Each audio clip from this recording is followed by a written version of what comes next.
hello. Yes, sir.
Same same same network पूछ रहे हो।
Iya, udah.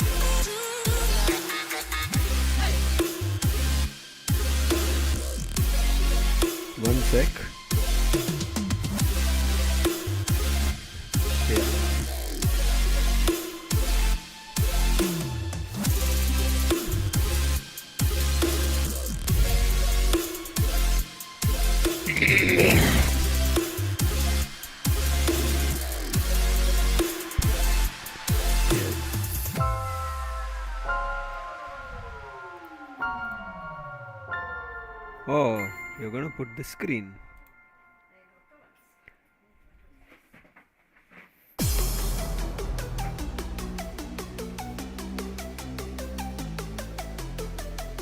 I'm here only, bro.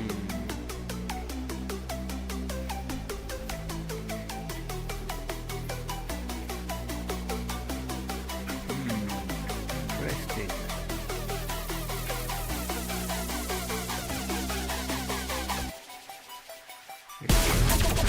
What happened, bro? What? Yeah. Because it doesn't even matter if you put that.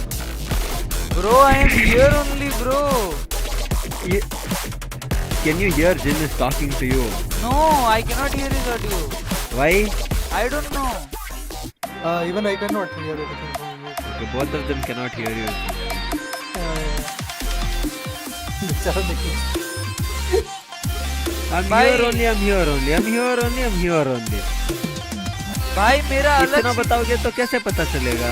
तो मेरा अभी life में बहुत अभी कुछ टाइम से बहुत कुछ चीजें चल रही है. Don't please. So is it my problem? It's your problem. Yes.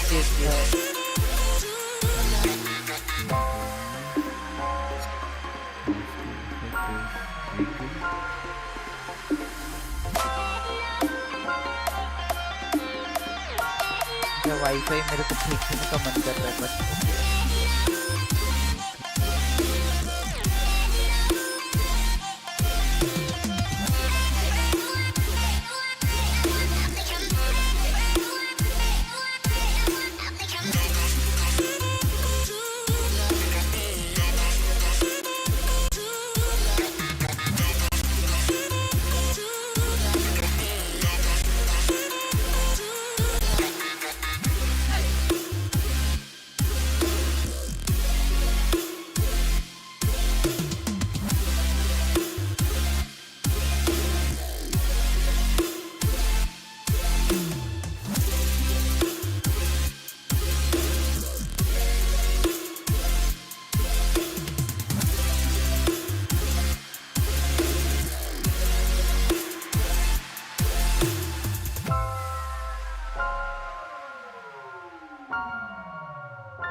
2 days have already passed, and now we're down to the third day of this India Open finals, or the playoffs, as we can say. But the amount of action and the amount of intensity in all the matches that we have witnessed so far, it seems to be, extraordinary. But yes, in the upcoming days, we will also be seeing the grand final in LAN. That means the players will be, flying down to a venue. They will be playing in front of the audience. But that being said, today is going to be the day three, and we all welcome you back to Pokemon Unite India Open 2023. Alongside me, I have Lucifer joining me live on the desk for the first match broadcast. I'm super excited because yesterday we saw a ferocious, phenomenal Pokemon fight coming through where we saw our winners being Clown 5 and the other team was unable to battle. And today we will see one of their games again, but it's going to be towards the end. But because of that firepower ending that we saw yesterday, the fierceness that the trainers had, I'm just expecting a lot more right now as we start off from the winner brackets today and look forward to a journey because I think in the winner brackets, matches have not seemed so close, or I would say is not so competitive, or I would feel like so fierce. If that happens here in starting things off, because the first game on hand is going to be a power pack game, Necros. I'm hoping for it. Let's see what kind of takes place there.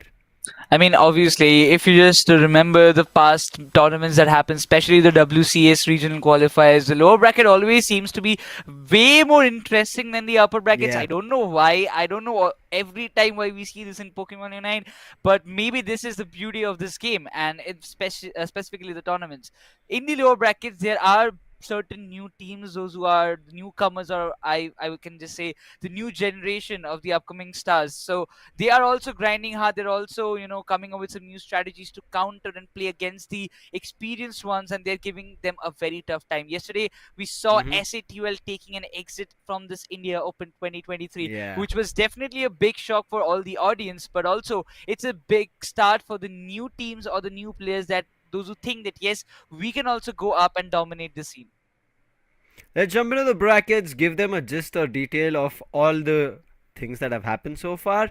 And if somebody is new, you will get to know who your teams are still in the race. Starting things off, as you can see, we have winner bracket round 3 that we'll be seeing Team Griffin versus Team True Gravity. Next is going to be FS Esports and Forge Your Legacy. Coming into lower bracket round 2, as round 3 still needs to find its contestants. Round 2 already has Revenant Esports and Learn from Past. And the second game in the lower bracket is going to be NDY versus Clown 5. And Clown 5 is the game that I spoke about where they had decided the entire best of 3 in the first 2-minute mark itself. That's how demolishing they were. So I'm worried for the other teams who are bringing in their Pokemons because they're going to put them to the Pokemon Center in a jiffy.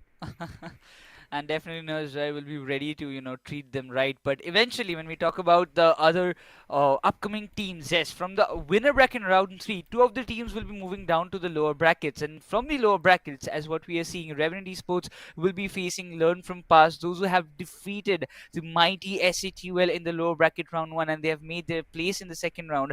I'm looking forward to see what do they have to offer in front of the newly formed Revenant Esports, because they seem to be struggling a little bit in these days. See, I right as of now see like every team is having their struggles because we've seen a lot of roster changes, Nikros. I Hmm. think that is what is causing trouble for teams because imagine if they don't perform right now, India Open's opportunity gets missed, and from India Open, their Asia Champions League's journey also gets missed, and they have to wait for WCS, which is going to be down a couple of months. So any teams right now going out, as we did speak about it right before India Open, it was a little bit of a gap where Hmm. we see a lot of new Pokemons joining the fray, but not a lot of Unite competition, which pushed players to the bigger stages. And now with India Open coming back again, qualifiers already happened. A lot of, I would say, star players, even in the qualifiers, got eliminated and could Hmm. not make it to the playoffs bracket. And now there are some teams who have already been pushed out, 2 teams, and we have 8 teams as of now today. And from them 8, we are again going to see 2 more being eliminated. And their journey eventually from India Open's champions to ACL and later down the line the Worlds coming through, where I'm just waiting for my ticket in case that happens with the Worlds in Hawaii. Already with the Hawaiian vibe, but I'm not too sure who the teams are going to be because Necro's journey, right, for Hawaii is long. I've not gone so far, but a journey that other players will try to take is going to be in the draft one. Let's jump into that. Apart from the small dad jokes that I was trying to crack, we have our ban phase coming in, Necros. What are your picks coming through in the ban? Well, if by observing the previous matches, a Hoopa ban is what I will expect, because you don't eventually would like to have that Hoopa support for the opponent's team, because that is some real trouble for anybody, with those hyperspace. So that is what we are seeing inside of Team Griffin. A Zacian and a Hoopa ban from both the ends. I think as of now, from side of True Gravity, it should have been a player ban coming through rather than a generalized support ban. Let's see what the first choice is going to be. In the recent times, it's been Mew, and especially the Beamer Mew, who's been devastating. Yes, we have seen Mewtwo as well, causing troubles in the ranked lobbies. Therefore, Mewtwo, if viewers are wondering why there's no Mewtwo, Mewtwo as of now in the competitive circuit is not allowed. Every other Pokemon is, meaning Mimikyu is also allowed, which we have not seen being picked. Melon coming in. Melon have picked themselves the Umbreon. We saw Melon how wonderfully he played last time. Merriam sticks on to the Blaziken, and we spoke about the Blaziken's performance on Merriam. He proved a fact to their opponents. And instantly we also see Zisol picking up that Inteleon. Yesterday's the Inteleon action was really something that we witnessed, and especially coming up in the later matches where we saw the snipe shot being used very nicely. Yes, it does take a lot of chances, because if you miss it, the entire value goes down. So it's a risky move itself, but also if you play on the liquidation, there is a sure hit possibility that you can get. But on the other hand, we will be seeing Mikey going with the Clippable alongside a Glaceon. We also witnessed Glaceon being so much fruitful for the teams yesterday. Let's see how it works out right now. Griffin versus Gravity.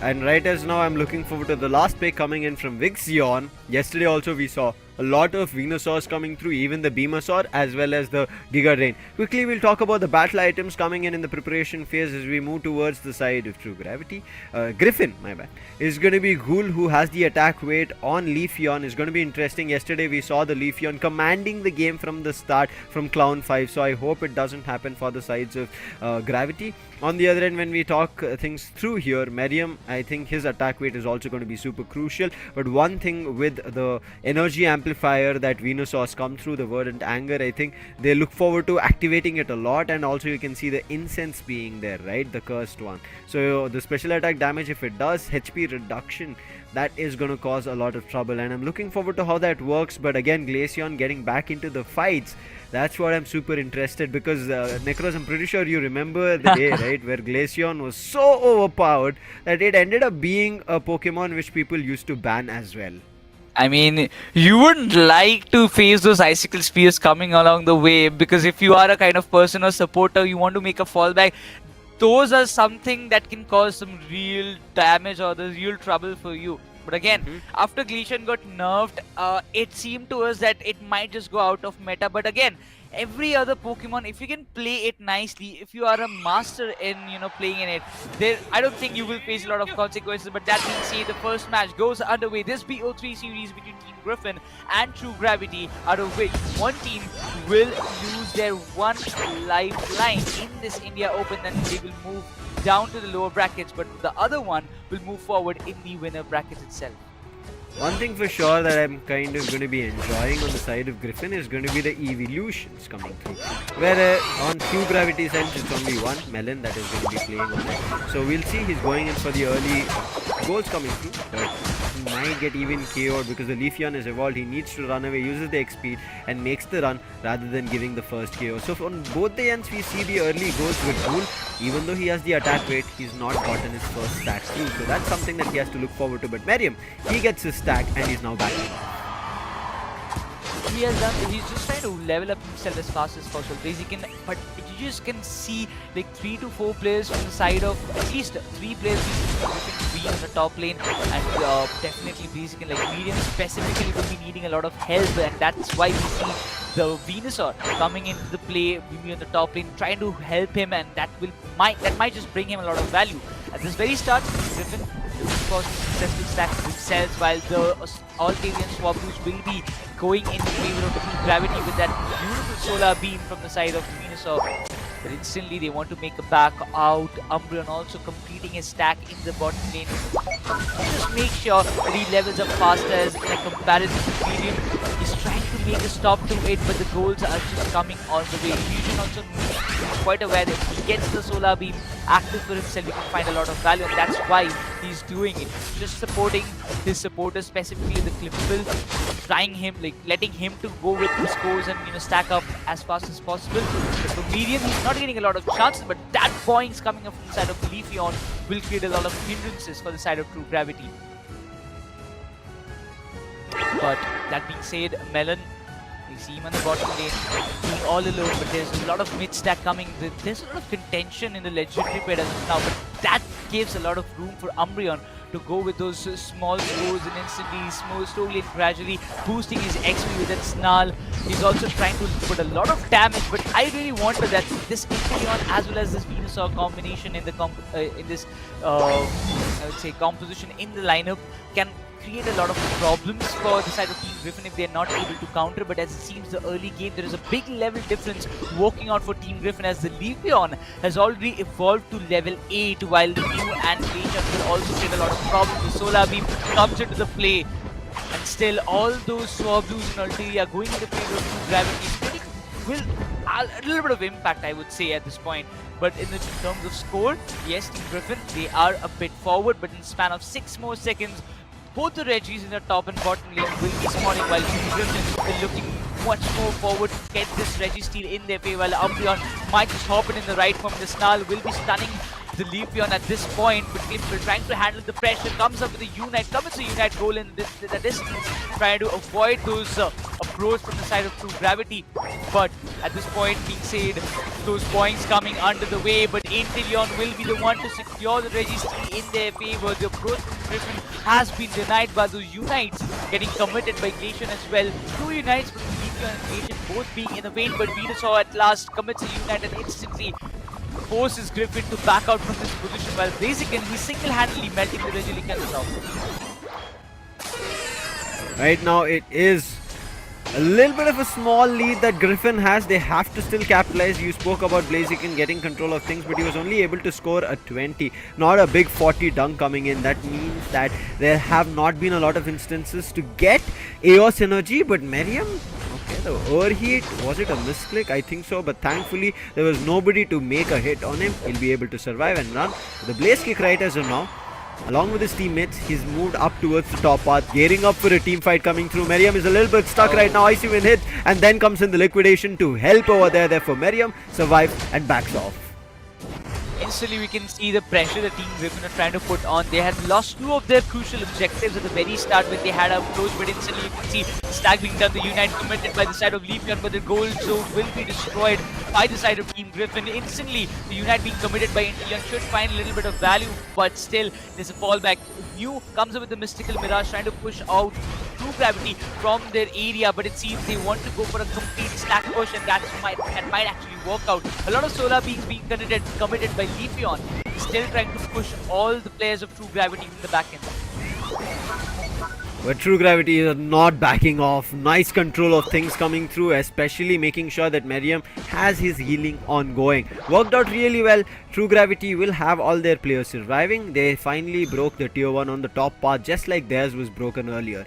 92 to 143, True Gravity have taken away the lead. And look at this, Vulcan slowly moving in, going in for a score, but gets stopped. And Vulcan playing on a Blissey. We were talking about it, right? Vulcan has been that ranked Zacian spammer, but here as of now, he's playing for the team. This is where the versatility comes through. A quick jump from Melon coming through. Nice Snarl. He doesn't have the mean look, therefore he couldn't find a catch on that Glaceon. Glaceon will survive, will back off. Also had to commit its Unite to run away back to the home base goal. I'm sorry, tier 1 of the bottom path to get the blue shield, but it looks to be there, wants to be a steal, but a big Solar Beam, the steal happens, it doesn't work. The Solar Beam was a true super early, and therefore seems like there can be some chaos happening. Vixion from the backline, she is trying to help, but Melon goes down, and it's time for True Gravity to retreat.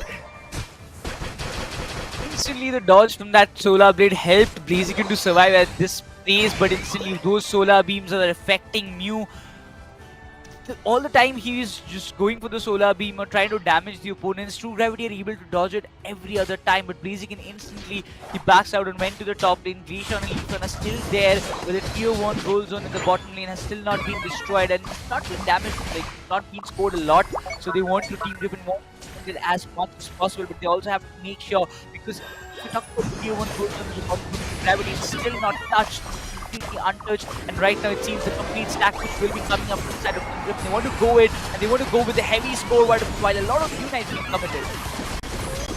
Melon going down is the cause of trouble here for Gravity, and Griffin taking advantage of it, and Noah playing brilliantly on that slow, bro, acting that brilliant. Tank and Ghoul immediately jumps in 2-step, and then a Solar Boing coming through gets a KO, and Griffin back on the lead at 192. Regieleki on top has also spawned. Now they can go for the top Regieleki. Tier 1 of bottom has been destroyed for True Gravity. They cannot take it lightly. Quickly talking about level, it is going to be the advantage on Snowy, who is on level 13. Mew comes to level 12 as we speak, as goes for even the Leafeon. Melon again tries to start things off. The Snarl to try and get a hold of Mikey, but Mikey is quicker on that follow me, as well as Moonlight coming through. Miriam and Melon unable to do anything. Now it's going to be a 3-man push coming through. Therefore True Gravity have to play it a tad bit slower. Zishal is ready to help out his teammates, but he knows he's an Inteleon. He cannot push in from the front line. Griffin, they've already started melting the Regieleki, and before Melon could even hit a Snarl, it gets a confirmation on that Ice Event. Somehow Miriam manages to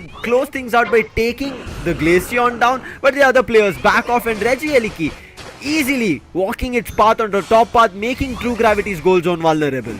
At this point, True Gravity, they will be focusing on melting the Rayquaza, keeping all of their players alive in this final stretch, and instantly you can see how fast they're trying to melt it down. Well, Griffin, I really don't think they will be assuming this one, but a lot of Solar Beam coming underway, but Griffin, they're finally able to secure this Rayquaza in their favor, but it seems True Gravity, they're breaking the shields. That's the only approach that they can do, but it's a complete team KO coming up from the side of Team Griffin, as they are all running down to go with the scores, and that 2 KO streak coming up from the side of Leafeon as well as Mew has walked out so brilliantly in the final stretch.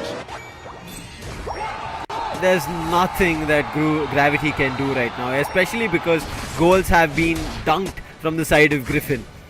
They can try and break those shields, but as of now, sitting at a 500 to a 143 lead, this game seems to be done. This battle is over. It is going to be Griffin winning it out. There is still time on the clock, 1 minute, but recovering so much Eos energy, like individually if you talk about it, every Pokemon that Gravity have, they need to have 50 Eos energy, and you can see Griffin, they're not even letting them get wild Pokemon and also wild Eos energy, if I would want to say it like that are lying around the ground. They're taking everything. Finally, there seems to be a bottom path push coming through, but you can see Ghoul maintaining his distance, pushing in from the back lines. Miriam is low. Leaf Blade does not connect, but his intentions on the Solar Boink was on the Venusaur. Then comes in the 2-step, finds Miriam along with the help of the Mew, and the Blissey also goes. It's all down to Melon, and he also gets wiped by the Mew. A 2 KO streak, and the entire team has been wiped. True Gravity have nothing, as a big 44 Snowy will done, get it to 88, and everybody else pushing to the home base goal zone to increase the difference, and Team Griffin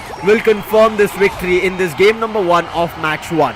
They started off with a good level difference before the objectives came in, and then after the first objectives is completely secured by True Gravity, they were able to match up to the levels, but after that, Team Griffin's counter-attack and also the good approach of securing those objectives right from the hands of True Gravity helped them a lot. I mean, you just managed to steal, or I would say secure, in front of the opposition team, and after that, catch up to your own level difference that you were able to start off with was literally huge. But talking about the entire stats, we just see a complete team contribution, I would say, coming up from the side of Team Griffin. I mean, I think in the initial game as well, we did see Team Griffin were the ones who had things in the control. But I think in between, Gravity got a little bit in their favor.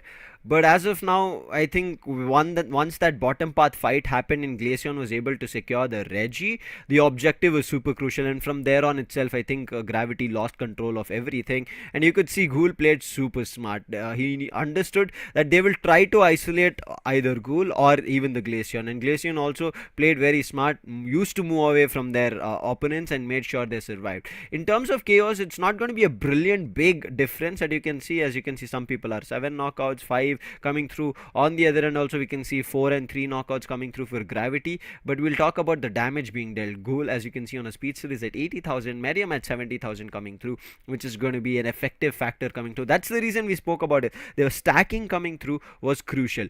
Ghoul and Miriam, I think their stacks were very close to each other, therefore they were able to do enough damage together. But I think here somewhere Melon kind of ended up being that tank who was a little bit too early into fights, and his teammates were not there to provide enough support.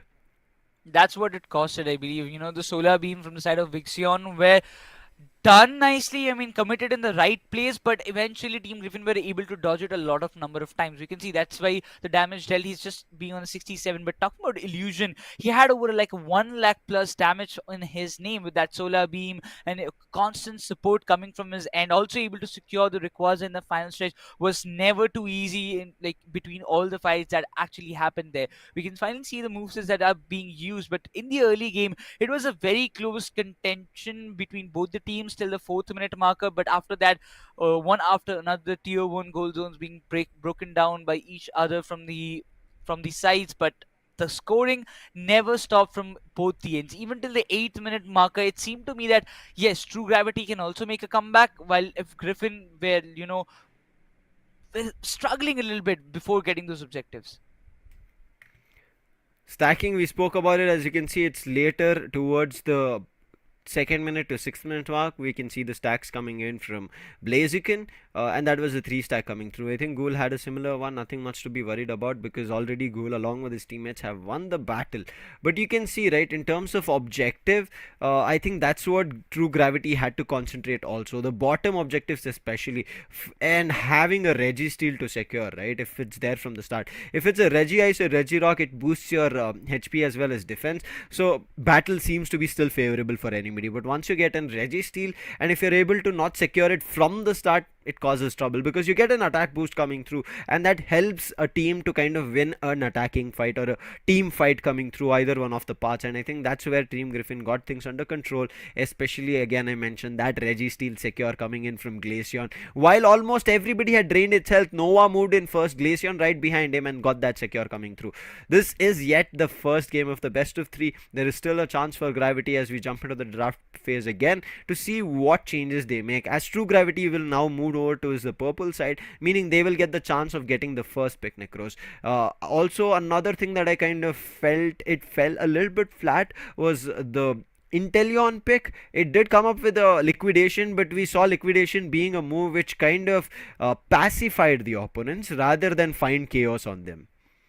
I mean, they just tried. I believe that after seeing those previous day matches, they have witnessed that Inteleon on Snipe Shot can be very much effective, because if it deals the damage, it can give you a lot of trouble from a distance. But if you miss the shot, that might create a lot of problems in the later stage of the game. That's why they went for liquidation. But the way they wanted to use Venusaur and Inteleon side by side, because Venusaur with the solar beam could have worked out for those secures, but also Inteleon on liquidation was there probably to support the front line, especially Umbreon. But the way Umbreon was stepping up and in front of the audience, being like tanking a lot of damage against the opposition team, it seemed to me like Inteleon cannot manage it up to provide him the support that he was required at that point.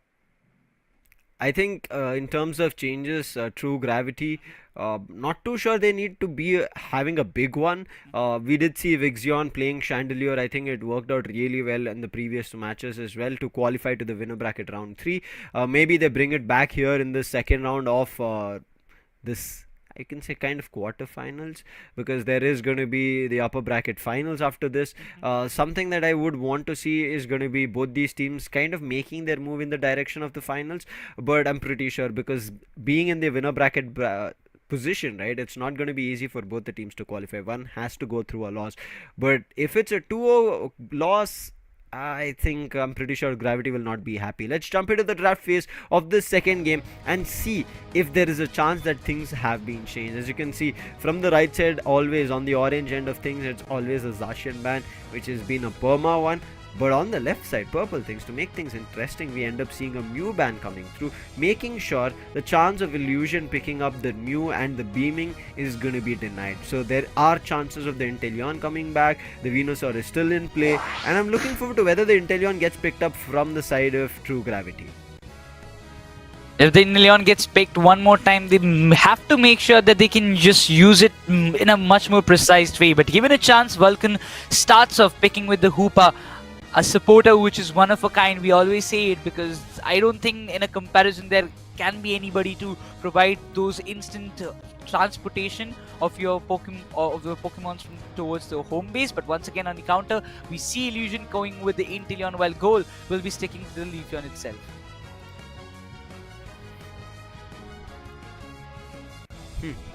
Inteleon is there, but Melon still keeps sticking on to Umbreon.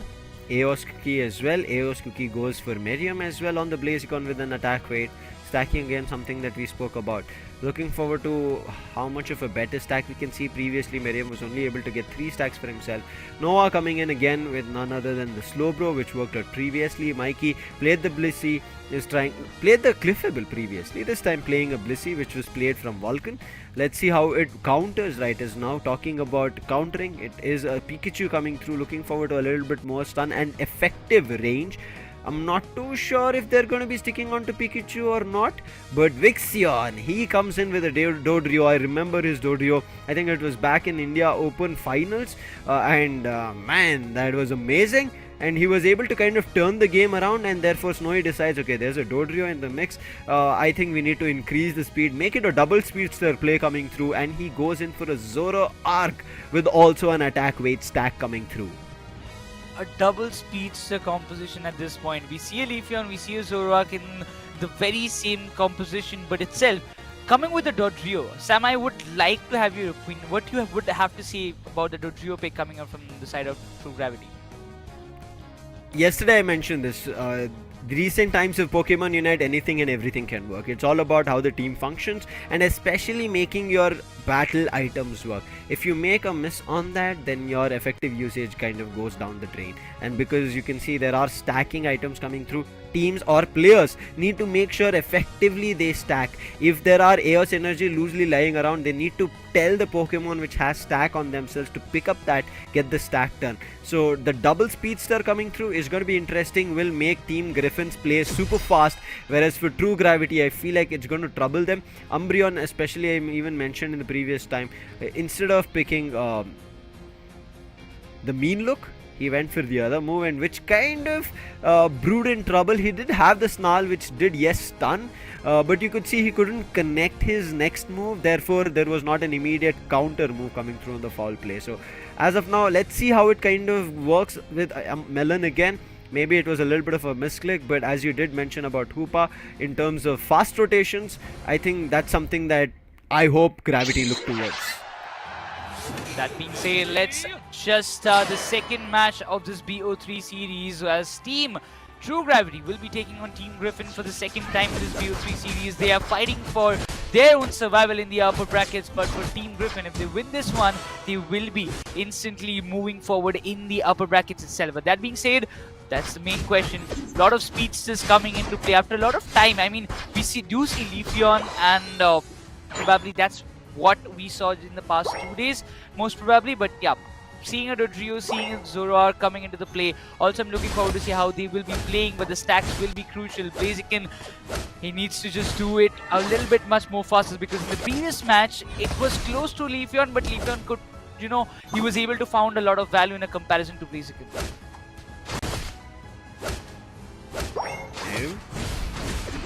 Early stacks coming in from True Gravity's end of things. Griffin still not have gotten a single goal. They've been just taking away the wild Pokemon so far.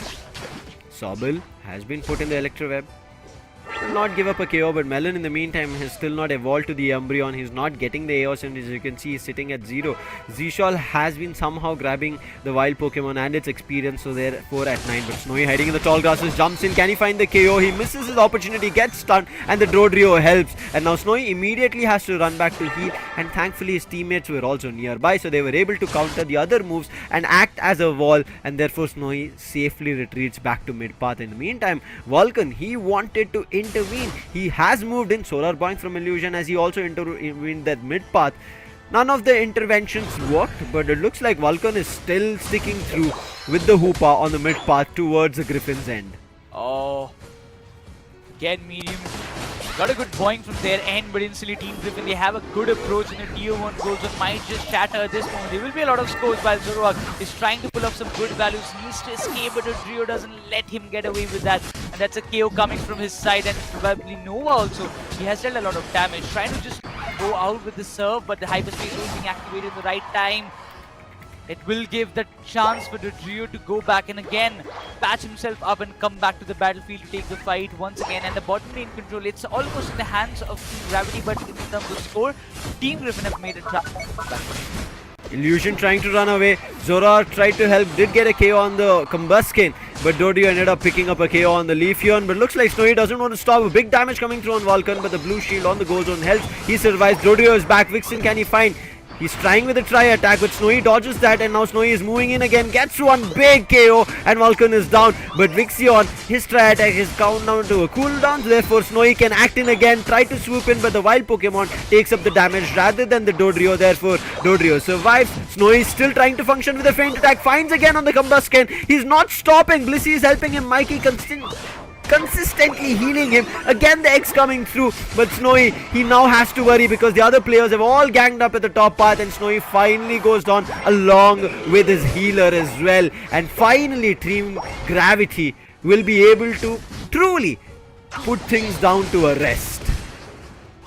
A good comeback, I would say, coming up from their end, and there's a big score coming. 6 more scores to destroy the tier 1, and they want to go for the overdunk. They will have an overdunk of 28 scores on the top. And that being said, the tier 1 goal zone of the top lane has been completely taken down, and now they will be waiting for to melt down this Regieleki at the first, because it might be a big opening for the side of Team True Gravity once again. But Team Griffin, how are they going to make a fallback? Snowy have already invaded the jungles of Team True Gravity, while it seems the Unite being committed by Leon will not find a lot of value, because the trio finds a key on him, while Leafeon with those beautiful soul upgrade trying to do a lot of damage, while Slow Breeze handling the front end. Leon will not be able to escape this time. Zoroark also pops in, and Dodrio, he finally trying to break through it. He's trying his level best, but he cannot survive in front of all those people. But still, it's a KO coming up from their end. Pikachu also comes as Unite, but Team Griffin, they're fighting it way too hard and going off with a lot of chaos in their name. Again, Snowy swoops back again for a fight, finds the KO as well. Looking forward to his team moving in the right direction of goal zones and dunkings and destroying tier 1s. And they get an overdunk of a 40, and Griffin back on track with a lead of 198. Extra goals of 67. Again trying to move in, Melon at the right time with the snarl, jumps in, finds the KO along with the snatch of that Regieleki, and Griffin were unable to do anything. Now they have to defend their tier 2 on the top. In the meantime, Noah will have to waste some time, because there's also the force coming in of a push towards the bottom path. Melon in the meantime trying to kind of have a chance to push that Regieleki, their 6th member for the team as of now. Dodrio quickly getting a lot more stacks, as you can see, but Snowy makes sure that he punishes him. There's already Rings Unbound out, and Noah goes down at the bottom path, and now we have to see if there's a chance that True Gravity will be able to actually destroy. Yes, they destroy as they get control of the bottom path and take away the lead from Griffin to 221, and immediately jump to the Registeel, which will provide them an attack boost. And there's no contest coming in from Griffin. True Gravity here are avenging their loss on that first game. They want to rectify their mistakes this time, and look at the kind of approach or the time that they are buying for themselves. Instantly, by the distraction of Regieleki, they got the control in the bottom lane as well. But Hoopa is still fighting it out. Team Griffin, they're trying to defend their tier 2 goal zones as no matter what it takes. But Leafeon is just the only one on the top lane, as what we see. But Zoroark, he's not able to function the way we expected from his side. Again going in for a score at the bottom. 10 gets scored, Zishal unable to stop it, and behind that 14 also gets scored. Snowy misses his feint attack, and now Mikey in trouble. Even Snowy also, as they gang upon him with 3 players. Somehow he's trying to run away, makes use of the Unite, but it fails utterly, and now things have gone down to the drain. In the meantime, Leafeon pushes up for a big 50 score, but they're chasing a lot more of their players. A lot more Pokemons get fainted. Illusion gets stopped, but his goal does not. Oh, he commits a Unite again once more time, but it's for now 8 more seconds for the Regieleki to come into the play, but Leafeon, the way he just survives, it was really something that I did not expect, even after the hyperspace hole coming into the play. Yes, there were a lot of resets coming up from the side of True Gravity. They had a little bit of lead for some time, but Team Griffin, they again managed to get the control in their favor. They're waiting for one good opportunity. Still 1 more minute to go for the Rayquaza to come in and make into the final stretch. But now both the teams have to contest for all the objectives. Even Leafeon as well as Zoroark, they want to just get this Regieleki no matter what. While we will be seeing that Umbreon might just be able to steal, but no, it doesn't work this time, as this Regieleki will be going in the favor of Team Griffin, as they will be moving down for the bottom Reggie itself, because if they get it, it might 30 seconds on the clock. If they get the Reggie on the bottom, it's going to be an advantage. Not sure who's going to get. Miriam is ready in the tall grasses. He's going to try and swoop in for his steal. In the meantime, Noah finds him, comes in from the back lines, clears him off the tall grasses. Noah trying to get the last hits, making sure, along with his teammate Inteleon, Liquidation as well as Solar Boink ready. And Miriam's overheat does not connect. With a focus blast, immediately retreats. But that Reggie advantage, also the experience, all in favor of Griffin. But in the meantime, look at the goal scoring speedy machine of that Dodrio has pushed True Gravity's advantage to 309 compared to the 272 of Griffin. It's time for the final fight here. Can they secure the Rayquaza? Griffin, if they do it, they'll close the series on a clean sweep. Otherwise, it's going to be True Gravity pushing it to the third one. Snowy sneakily made his way towards the tall grasses. He's hiding right as of now, and he's given his trust toward his teammates, telling them you have to be the top and anchors and tanks. Vixion, in the meantime, the scoring machine, scores another. And in the meantime, there's also a 60 score coming in, and this is the advantage that Griffin takes. They decide that their teammates are separated. If we separate the other surviving players, we can take them all down. Melon gets united with a slow beam coming through to counter things off. Dodrio comes in from the back lines, but it only ended up being a 1 KO. Now they have to find counters. 3 players is still surviving. Make it another KO as Dodrio finds Snowy. Make it a double one as he finds the Blissey. Illusion trying to survive, but the Dodrio is not going to let him. Noah finally comes in to help Illusion here. Vulcan is also going to be there. A quick phantom move coming through, but unfortunately Illusion's teleport retreat did not work back to base. Now Noah is just trying to buy time for his teammate as he goes back to her full heal. In the meantime, True Gravity, because of the goals that they were able to dunk, they're at 407, and Griffin badly need this Rayquaza in this final stretch. A lot of unites will be committed at this point. Team Griffin, they are very much desperate for this Rayquaza to come in their favor, but a lot of chaos coming from the side of Team True Gravity as well. The Leafeon and the Zoroark, both of the speedsters have been taken down. Inteleon goes down as well, but the Hoopa, he gets it. The Rayquaza comes in the favor of Team True Gravity, and that being said, they will be going for some more scores. At least a score of 300 will be coming up from the side of True Gravity, and that marks an equalizer in the series by the side of Team True Gravity. I think this game all ended up becoming an advantage because of Pikachu's Unite. If that Pikachu's Unite did not come into play at the time when Griffin had jumped on them, also had found the chaos, I think True Gravity would have given away this victory to Griffin. Griffin were almost about to get themselves a team KO against True Gravity. A nice battle, and Team True Gravity will be the ones who will be winning this round as of now in the best of 3. So we'll be jumping into the decider between these two. But a great game coming in from Zishal towards the end, and especially Vixion as well as Miriam chiming in at the right time as he saw that Melon and Vulcan were forced to a KO. They both swoop in, and I think Vixion also not coming his Unite super early, right? Once he had done the damage with his try attack, then uses his Unite, and that's where he found the KO, making it a 2 KO streak, even taking down the Blissey. And once the healer was out, once the ranged attacker was out, and especially the main damage dealing problem Snowy was taken down, Gravity knew it was their game. The way they oppressed the speedsters, specifically Vixion, every time we just saw a head-on battle against Zoroark, he was the one finding a lot more value as compared to Snowy. But again, going with a sneak scores, if you talk about Blaziken as well as uh, uh, Trio coming up, getting those scores sneakily done in the final stretch and finding a lot more value, pressurizing Team Griffin to go for the Rayquaza no matter what, because even Team Griffin knew that they had already done a lot of sneaky scores. So if we don't get the Rayquaza, we won't be able to win this one.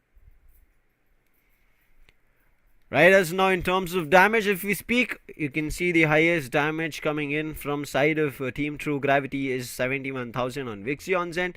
But on the other end, Snowy, you would have thought we could have seen a lot more coming through, but I think towards the end they finally found a way to shut him down. And especially they knew how Snowy was playing along the likes of that Blissey to get that constant healing. That's the reason, as you can see, Mikey has not been consistently helping out the other players to get heal, and therefore that ended up being a trouble, and that's the reason we can see that recovery being less than 60,000. It was all in all, I would say, a brilliant comeback match from the side of Team True Gravity. From the very start, they were, stacking up with their own Pokemon, specifically the Blaziken as well as the Dodrio, finding those stacks, leveling themselves up, and like in the very right moment, they got those KOs as well. Whenever they engaged themselves in those fights, they found the value. But again, if you just look at the stats at this point, till the 4th minute, it was a very close battle, because after the start, after like around like a 2.5 minutes, we just saw Team Griffin making a comeback. Both of their sides, 1-1 tier 1 gold zones were taken down on the top lane. Then the objectives came into play. But more or less, we can say that Team Griffin, they tried to make a comeback, but in the final 2 minutes, in the final stretch, Team True Gravity were the better team to perform. Right, as now scores have been evened. These trainers are ready for another 5v5 Necros to make sure that who is going to be calling themselves the upper bracket finalists, right? One step away from there. And if you become a finalist very early on, it puts you on an advantage, and I'm pretty sure everybody wants to be on that advantage and do not want to use their safety net super early. Talking about the playstyle of True Gravity as well as Griffin, I think it has been heavy hitting, especially with Snowy leading charge and Miriam on the other end. And Miriam and Snowy have played on that same squad in Marcos very early on, back towards the last year, if you want to talk about it. And now that they are against each other, yes, they know a little bit of their playstyles. That was kind of trying to get a gauge of. Snowy is super aggressive. He likes to go right in front of the opponent's face and will always stand for a battle.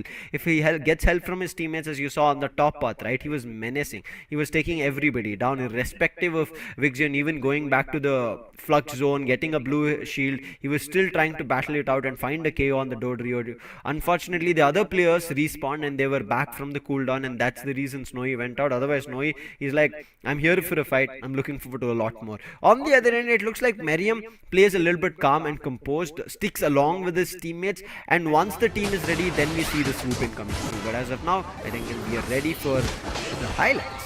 And you can see Snowy, every time he wanted to take that Dodrio down, some or the other player used to come in front of him, and the Dodrio always survived. I think if there would have been a chance for Snowy to take down the Dodrio, Snowy would have been super happy. And Dodrio on the other end, we know him as the scoring machine of any lobby, and also easier stacks coming through with the Dodrio if you have it on your team. And that's what I think you saw, what usage or what advantage was done from True Gravity. Made use of it to its utmost potential, called it even in the pick phase, right? That bringing in Vixion on the Dodrio, I still remember how menacing he was, and this was again back in India Open 2022, and he makes it happen here again. Yeah, even in the final stretch, we saw that kind of Snowy being completely restricted one after another. But Blaziken, he was being trapped. But instead of that, whenever that, I would say that Dodrio hopped in and Vixion finding a lot of value, and the Unites being committed, they were saved by Team True Gravity. They were waiting for, yes, let the scores come up, specifically when they knew that Blaziken and Dodrio, they're going for the scores in the top and bottom lane respectively. They made the scores happen, and instantly there was a call definitely that now you can come to the legendary pit and we can initiate the fight and get the complete team KO down, so that we can get a lot of more scores. They already knew that they had a lead, but then the trio came into the play. He came up with those unites, as you mentioned. He got the 2k, but also Hoopa, who was saving his unite for the final moment, he also unleashed it at the very right time, and everything just went all in the favor of Team True Gravity. Yeah, one decision from Griffin was that they wanted to catch the players, put and dump their unites down, which kind of worked. I felt like one of the unites that mainly worked was a slow beam coming in from Slowbro, while the other unites which were tried to being dumped were dodged from the other players. Yes, they still were able to find the knockouts, but it was not enough. And especially the Zorark unites kind of failed a lot of times, right? We saw once at the bottom path, even towards the final stretch battle, where along with the slow beam that unite was done. I think it was a little bit too early. Rather than jumping towards the other players, intended to find that KO on Melon on Umbreon, and they did eventually, but the other player somehow managed to survive. So early dumping of Unites was also a problem coming in for the side of Griffin. I hope they're going to be correcting it, because they were the ones who got that first victory. We spoke about Griffin. They were the ones also to push SATUL down, and I'm pretty sure Griffin are looking forward to winning and moving towards the upper bracket finals. And especially if they do make their way there, they will confirm their slot for the LAN, and they will be playing it on LAN, and who doesn't want to, right? So right now that's where I feel like the teams are going to be striking themselves to get a ticket to LAN, where they can fight and play in front of the audience, their fan favorites. If they can make it there, they'll be more than happy. If they cannot, the journey just gets tougher, and hope for no eliminations. But part and parcel of the competition, there will be eliminations, and as you saw today's games, we will kind of move into them very soon. As soon as this best of 3 concludes, is going to be 2 more lower bracket games, Necros, and therefore 2 more eliminations in India Open. I mean, it's not that easy to, say bye-bye to the teams, because every team who have made it to this far from the registration phase, from probably the round 1 to this, we see a lot of teams like Clown5, Learn from Past and all coming into the play. There was only 2 invited teams, that was SATUL and FS Esports in the entire India Open 2023. All the teams that you are seeing right now, except FS Esports at this moment, all the other teams have made it this far from playing from round 1. So it's not that easy for them to, also just say that we got eliminated and our journey ends here. But as you mentioned, that everything has like a part and parcel, and you have to take, or you have to go with the flow, that yes, these teams, they were not able to perform, that's why they're getting eliminated. But also, yesterday we saw 2 teams getting eliminated. Today we will also see 2 teams getting eliminated as well. But that being said, we will find the best team in India after this tournament ends. That's what the, I would say, search is for our viewers as well, to see which team right now in this 2023 year stands on top. Because every year I think in Pokemon Unite we have not had that one strong team who takes control of everything, even in during fights, right? If you talk about the regional qualifier during WCS, you saw FSC Esports being the I would say surprise package, and all of us thought they, because of their performance in the playoffs bracket, they are going to be the ones who are going to get the first seat. But look at SATUL, they were so super hungry that they made sure that their name as the comeback king still stands strong, and they were able to go for a reverse sweep and make sure that it works. They are also that safety net which we talk about, right? The reset, grand final reset, they had to fight it again, and they made sure they won it. So be ready for anything. Even if you talk about India Open last year, it was God's Reign. As you can see, a couple of players of God's Reign are also here in Team Griffins, and as well as True Gravity. I think from True Gravity's end rather than from Griffin's end. True Gravity, there's already Vixion we spoke about. So I'm looking forward to how this kind of functions right as now, because we also see, if you want to talk about the first ever Worlds, and where we saw one team going out from India, which was Revenant, which was led by Burzum Crowley. We're looking forward to how it kind of goes this year, right? Towards the World, towards the India Open. But before the Worlds itself, there's going to be Asia Champions League. So who those teammates are going to be is something that we are waiting for. We've got a confirmation from our production as well. We'll be jumping into the game very soon. Now with a Mew ban coming through, as well as Zashan that we saw in the second game, Necros, what are your predictions for the bans that are going to be, so that Griffin will try to get their victory that they need?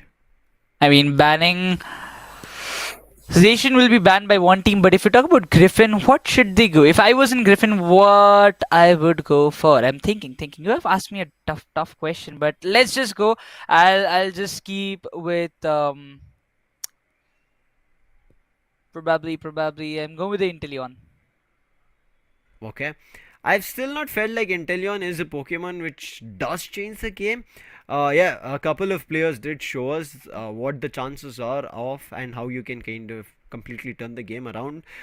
Yesterday you did even mention when you guys were casting the SATUL game, right? The snipe shots being missed. If snipe shots connect, it's a devastating move. If Yeah. it doesn't connect, that's a crit hit that you miss, meaning finding a chance of a KO kind of gets eliminated, and then you have to again wait for a cooldown. Again, cooldown might not be great because you would have two on your back, making sure that if one misses you can use the second, but you also need to understand that snipe shot is not as quick as spirit shackle that you can use. It's not like powering it up, but it's like aiming it, and if you're able to aim it properly, then you find damage. Otherwise, spirit shackle, even in case you don't power it up, you can still send it in the straight direction and it would go and hit the opponent, maybe not with great damage, but it still finds enough damage. But you can see, right, even though these kind of Pokemons are there in the fray, it's all about how the team synergizes with it, and that's the reason in the start when I saw Vixion picking up the Venusaur, I thought that Venusaur would be more effective coming in from rather than the Mew on the other end, but it ended up being that the stacking kind of helped out for Ghoul, and therefore he was always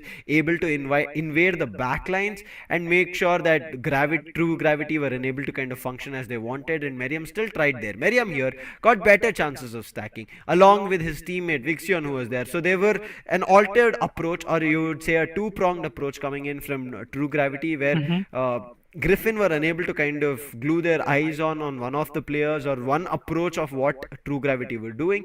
So having that different mindsets of other players doing many different things, I think calls went a little bit haphazard. Something to look forward to, but again, that's what Pokemon is all about. Having so many Pokemons in the fray just makes the chances and the play styles very different.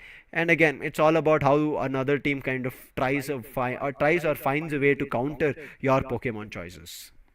Not only that, but also your tactics or maybe the strategies that you're coming up with, because we also saw so many last minute secures, or I might say the proper word, it's going to be steal.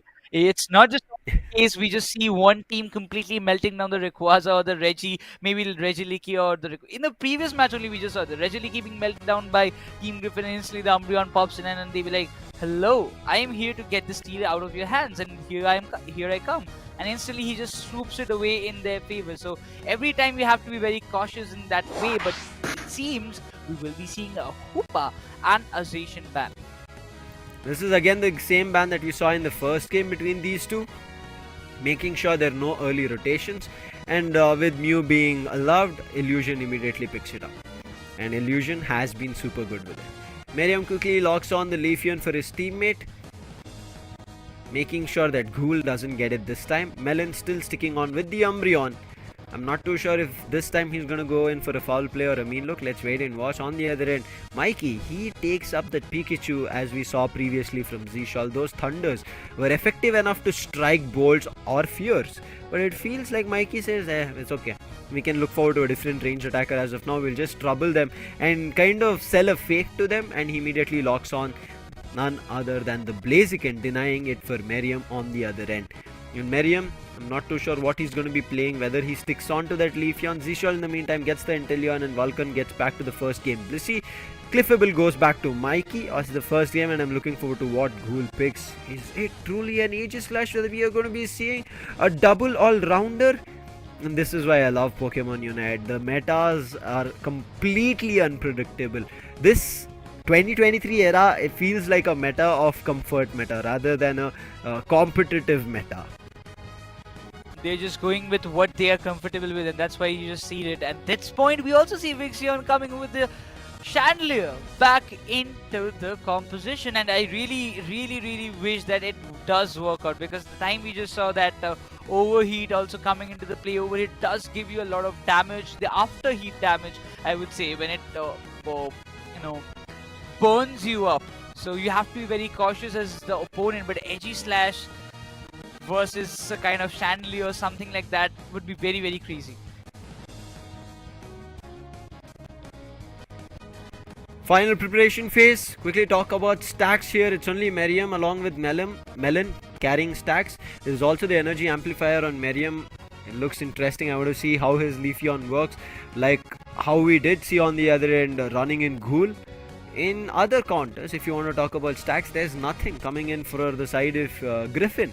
They have said we do not need any stacks. We'll contest and fight based on our attacks and making sure they also have that weakness policy gives them another benefit of an advantage. They'll take as much blows as possible, and their one final blow is going to be so effective that they're going to drain a lot of health of their opponents. It's time as these players are loading in for the last battle in this best of 3, whether it's going to be winner bracket finals coming through from True Gravity or Team Griffin. The battle starts now. A lot of questions will be there in the minds of the audience, that those who are watching us live, because for them they also like seem to be like, this Pokemon might not be meta, so why is it being used? But again, that kind of comfortable picks might actually make the play for both the teams. But now the question arises, they will be going for the usual jungling, as we see the Blaziken going into the mid path and the Chandelier being allowed from the side of Team Griffin to go in the mid path and level himself up as fast as possible. I'm really excited to see in the top lane contest, where we will be seeing a Mew as well as Mew coming up from the side of maybe a ENG slash in their end from the top lane, but from the side of Griffin there will be a Blissey as well as Umbreon. As you can see, mid path, because there's no stacking coming through, Blaziken is going in for a level up, going into Combusking. Vulcan in the meantime, snatching away the Citrus Berry, will be able to survive. Melon also not stacking, he's just looking forward to white Pokemon as of now, hasn't gotten anything. He's helping his Sobble evolve into Rizili and then looking forward to the Inteleon.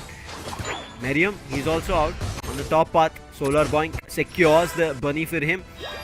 Zishal in the meantime making sure that Melon doesn't get KO'd, try to intervene the fight, but it's still the eyes set on Melon to try and take him down.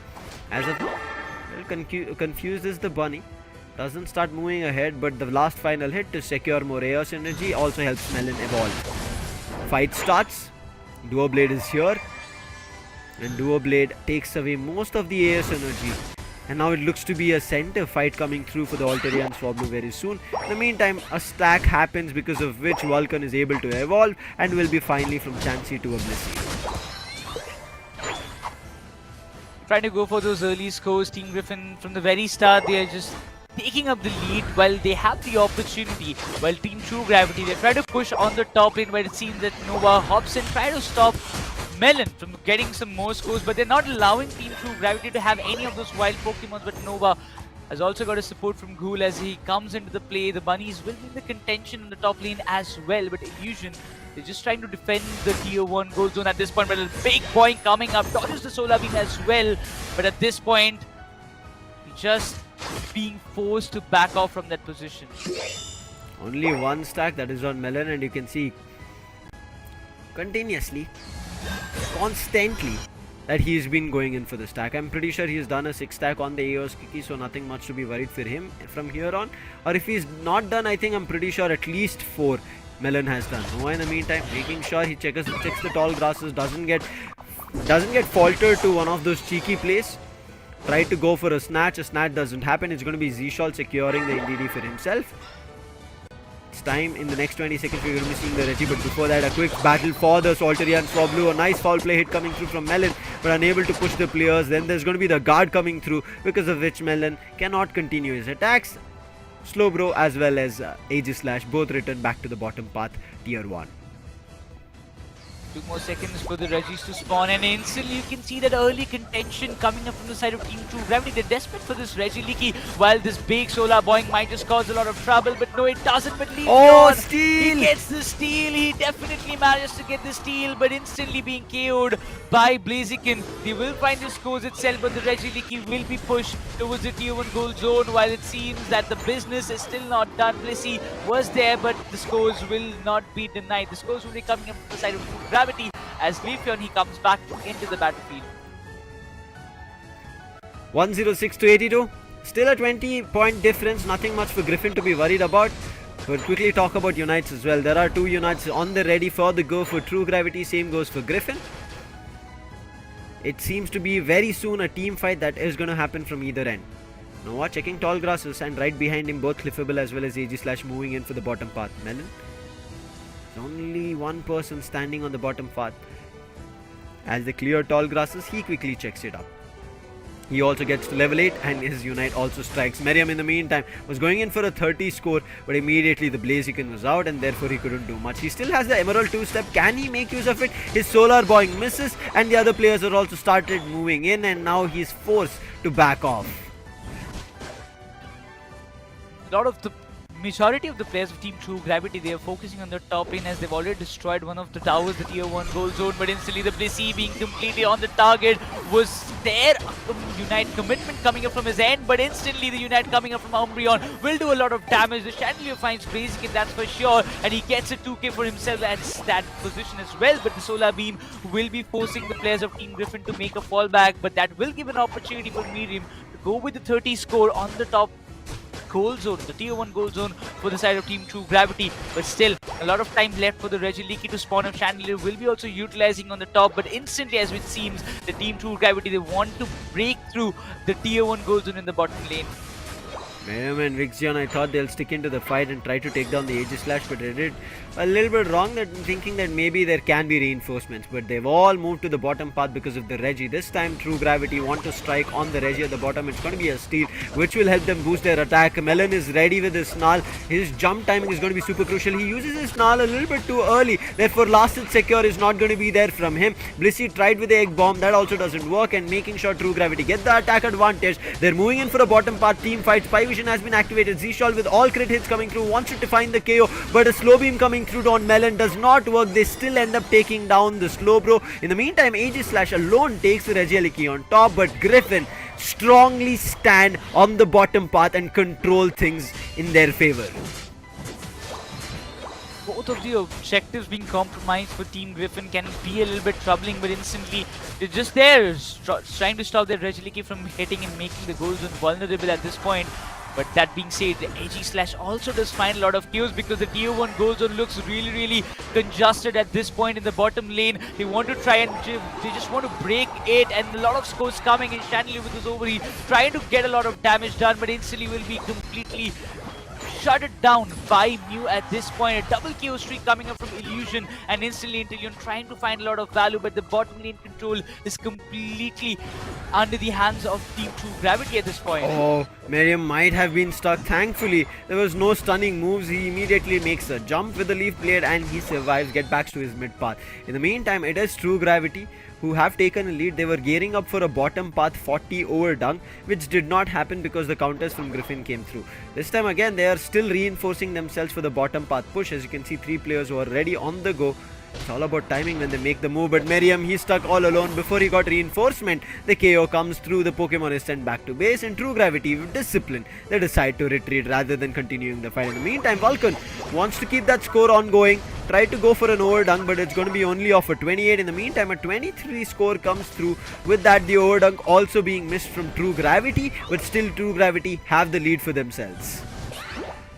Level 13 Blaziken is creating a lot of problem alongside the Aegislash being on level 12. The level difference is still a little bit of playing that one of the little bit of factors for the side of Team True Gravity, but again the Regice has been spawned, and it seems the Team True Gravity, they're waiting for the right moment to strike in, while Griffin, they will be going all out to get this objective in their favor, because this might just give them a little bit of advantage in the final stretch fight with Umbreon. He's there, he has to make the difference, but no, it doesn't happen. Mew, he comes up with the steal and gets the Regice in their favor as Team True Gravity. Now this can create a lot of problem for the side of Team Griffin. Nice play coming through here from Vixion, especially to save his teammate with that Imprison. But I think he even used his Unite over there, which kind of was just activated, not used. And right as now you can see Unite's not there going to be for Griffin, and immediately Gravity tried to take advantage of this. Spy Vision is active, but comes in with the Aegislash with the Unite, but it fails and his teammates are not there for backup. 3 people gang up on him, find the first KO on True Gravity, and True Gravity immediately decide to peel off from the fight. Overheat ready, Surf coming through, Overheat and Surf. Does it find the actual double damage? Yes, it does. And Melon with a last boosted attack coming in from the Mew gets that KO, and that's going to be a counter of a trade-off KO coming through. Both the players from 1 each have been KO'd. Snowy, that's a bold move. He wanted to score for a 90 and ends up giving away his life. Made a big mistake, and that's a KO I'm pretty sure True Gravity will not be happy of.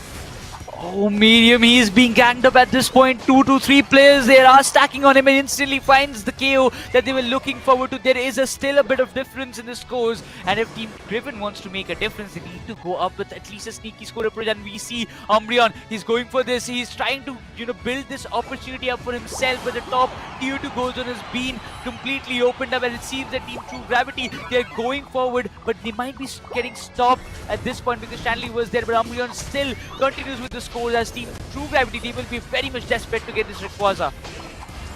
Super crucial fight here. Gravity have started things off because of the 2 KO they've gotten on Griffin. But Griffin's players are ready. Merriam is looking forward to a steal. Moonlight Trance was used from Melon again. But can they find the last hit? Chandelier goes down. They've already made sure that Merriam does not come close. The last hit is ready. He goes in with a solar boing and Merriam steals it. And now True Gravity are left wondering how did that just happen, but they still have to find a way to counter a score. 100 gets done. Illusion trying to break that shield, but in the meantime 2 players from True Gravity also run up to the top path, going in for a score. It looks like Snowy might just be able to do it, but another jump pad usage coming through and denying that, then coming in with a 2-step, and True Gravity unfortunately will go down and Griffin will secure the victory in this battle for the upper bracket final slot. And what a comeback from Griffin. They were almost looking like they'd lost all control of things because True Gravity had started the Rayquaza fight, but one mistake that they let Merriam run around rather than stopping him in his track. They stopped everybody else, and Merriam, what a play at the end with the Solar Boink, especially to find the steal. I can just say that Miriam at the very final stretch of just before it, he just went berserk, finding those crucial kills. I would say that goal, he went for a score, got completely taken out in a very bad time. Also for Snowy, he went for the sneaky score approach once again as what he did in the second match. But this time, he was completely ganged up and there was nothing that they could do. But eventually, when everybody was focused on the legendary pit, I have to give credits to Melon for instantly putting a lot of pressure over True Gravity with those big sneaky scores, about like a 50 to 60 score that he did for his side. But eventually the final boinks coming up from the side of Miriam did wonders for his team to manage themselves move upwards in the upper brackets finals, and they will be also booking their slot for the LAN finals itself. Yeah, I think it was a crucial position for Griffin.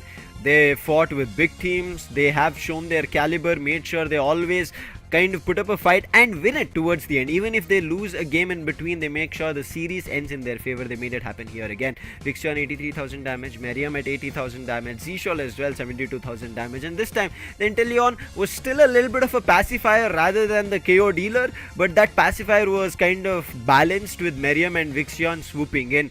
And I think at terms it also ended up being that the whole team moved through to kind of save each other's back rather than letting go of their player to go down as a knock. But I think it was also a lot of mistakes from True Gravity's end towards the bottom path where Ghoul alone pushed. There was no backup for him, and then we ended up seeing Merriam also a little bit of an overextension. So a lot of iffy moves and wrong moves, kind of mistakes being done from True Gravity as well as Griffin. But towards the end, I think Griffin played a little bit super smart. We spoke about True Gravity's end of things. They had no Pokemon which had stacks, therefore you can see none of them concentrated on scoring a lot rather than leveling up, which they did. 3 of their players were already at level 13 compared to Griffin's players who were still at 12. That level difference also made a kind of impact in the game as well, but still over and over we can just say the upper brackets, it's turning very much interesting. We can see the kind of competition and the cutthroat battle between both the teams in this match. True Gravity, they literally played like they are definitely hungry for the win, but also pushing Team Griffin to a very big extent, and they were completely forced at the right moment. Or I would say if the solar boings, the solar blade did not pop up in the right moment from the side of the Leafeon, things could have turned out to be in a different scenario. The results would have been altered. You saw, right? There was Chandelier, there was also a Blissey along with Merriam playing on this Leafeon. Blissey was taken down.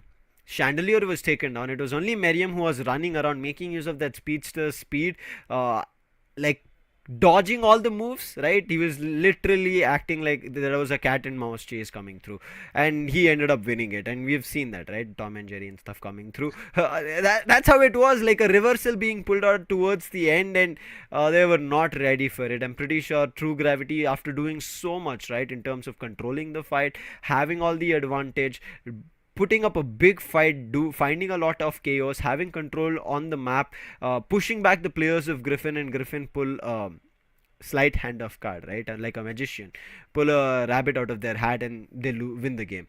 Still there was a counter tried. You saw there was a 2-man push on top coming in from Gravity, as well as a bottom 1-man push coming through, but there were already players who was ready, who were jumping from the jump pad or already guarding that goal zone. We saw especially almost that, I think 72 of a goal was about to be scored from Blaziken, and you saw immediately with another teammate swooping in, even though Blissey was trying to put a stop to it, another teammate came through, and therefore that intention of scoring was also denied. Right as now, True Gravity are not out of the competition. Griffin, however, secure themselves a fight in the LAN as they qualify for the winner bracket finals. Fight here in Pokemon Unite India Open 2023 still continues right after this break.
Welcome back, ladies and gentlemen, for the Pokemon Unite India Open 2023 action. We just saw a team securing themselves a chance to fight on LAN. That's going to be none other than Team Griffin. Congratulations, but this congratulation doesn't mean that you're already in the grand finals. You're one step still away from reaching the grand finals, where you have an advantage. But right as of now, we'll talk about the next game also coming in. But with the next game, I have Raider joining me. So Raider, tell me that one team have moved to LAN and the other team has moved to the lower bracket. So the journey has gotten even more tougher, as we saw yesterday's game in the lower bracket, right? That looks to be some one hell of a crazy games that we are ready in terms of line.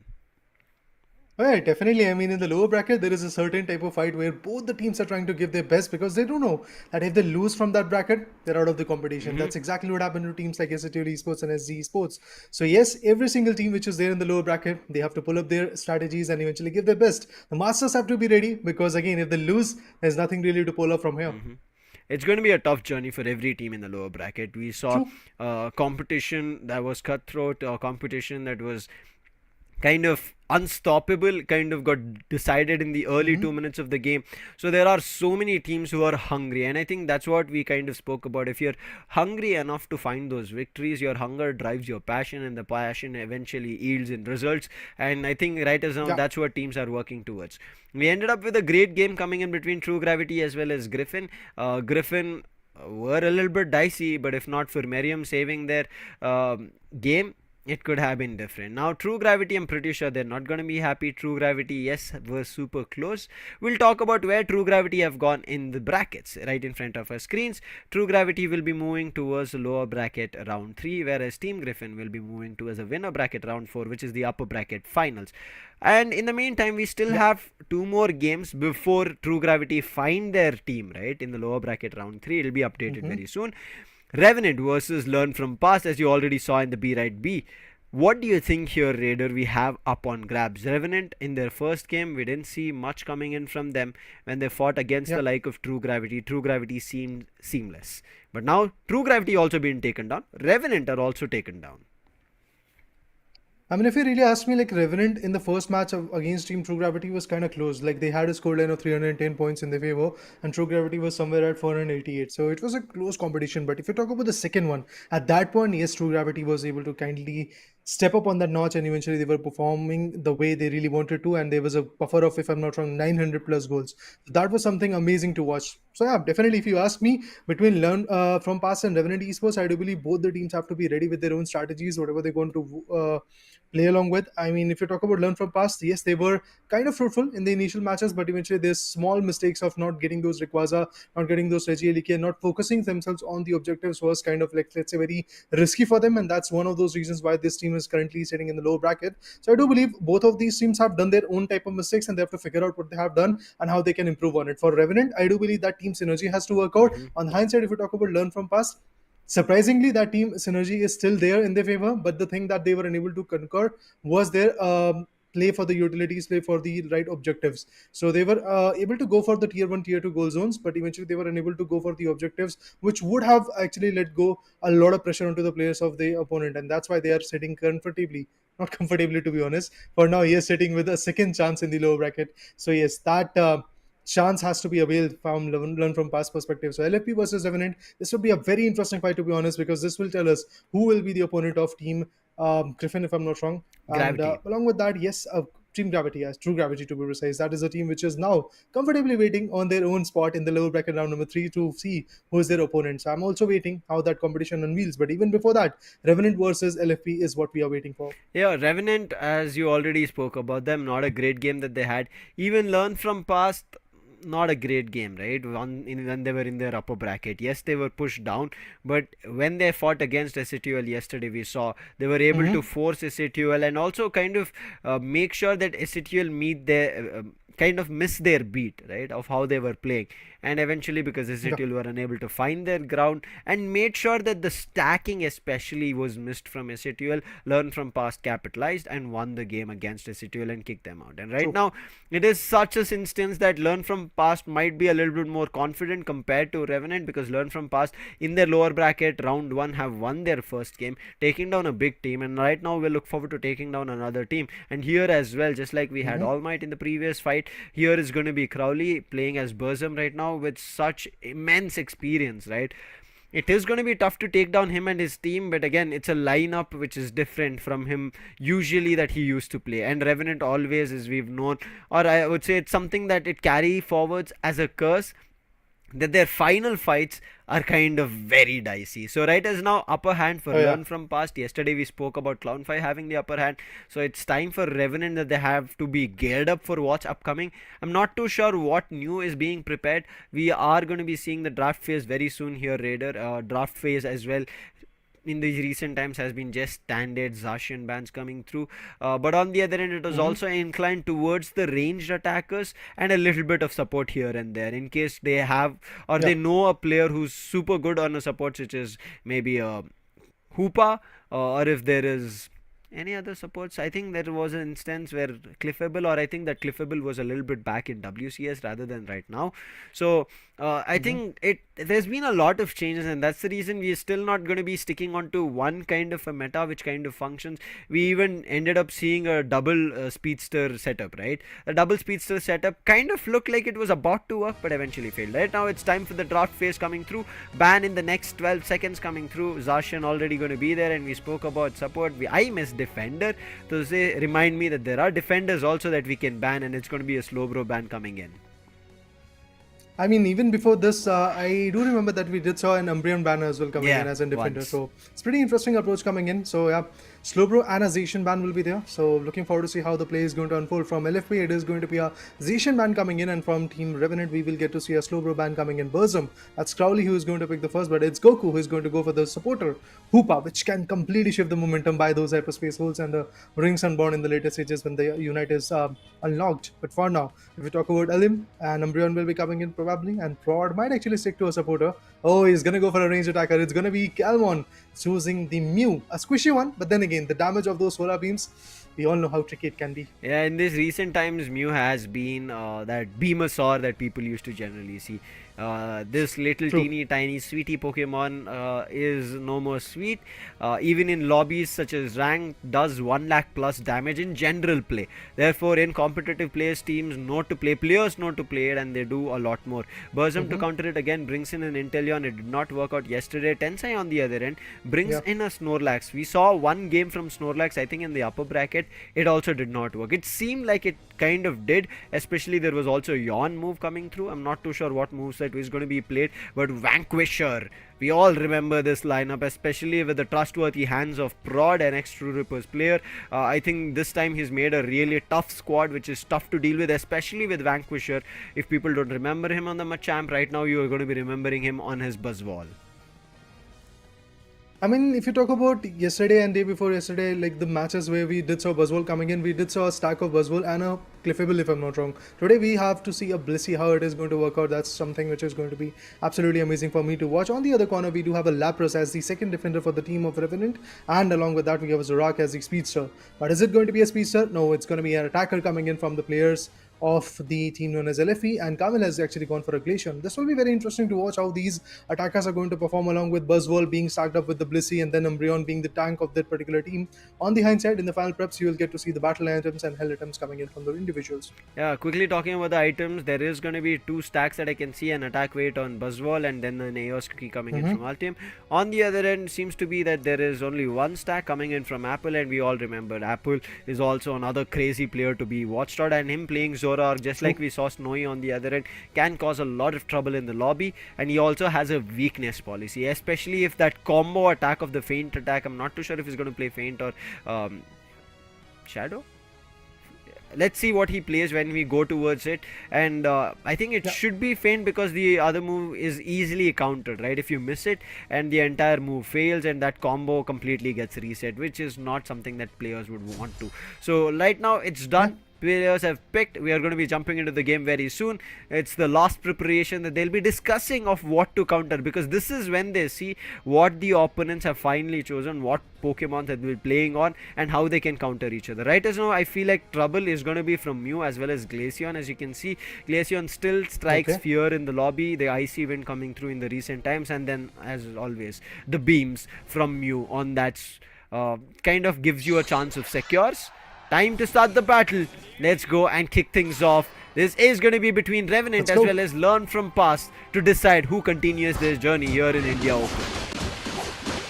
A pretty impressive battle once again. If you talk about the top lane, it's going to be the Hoopa and Lapras coming in to go for the contest. In the mid lanes, we'll get to see the Speedster trying to evolve ASAP so that it can be the beast, it can be the stealer of the whole show. And at the same point, yes, as we do see a lot of evolution being done over there, and eventually in the mid lane, from the perspective of Learn from Past, we do see EVs, and that's a Glaceon along with that Blissey going for the Lapras, but Lapras is going to go for the score, and there is no such stack coming in for now between Buzzwole and Blissey, but pretty much soon I do believe that is going to be the case, and there you go. Lapras also comes in and he's trying to damage out the player, but let's see how fruitful that Blissey can be at this point. And Vanquisher already down to a very low amount of HP, but he's gonna go for his tier 1 gold zone, and eventually, even before that, even before he makes his way, we do see the first KO coming in from the players of Team Revenant, and it is gonna be LFP's Buzzwole.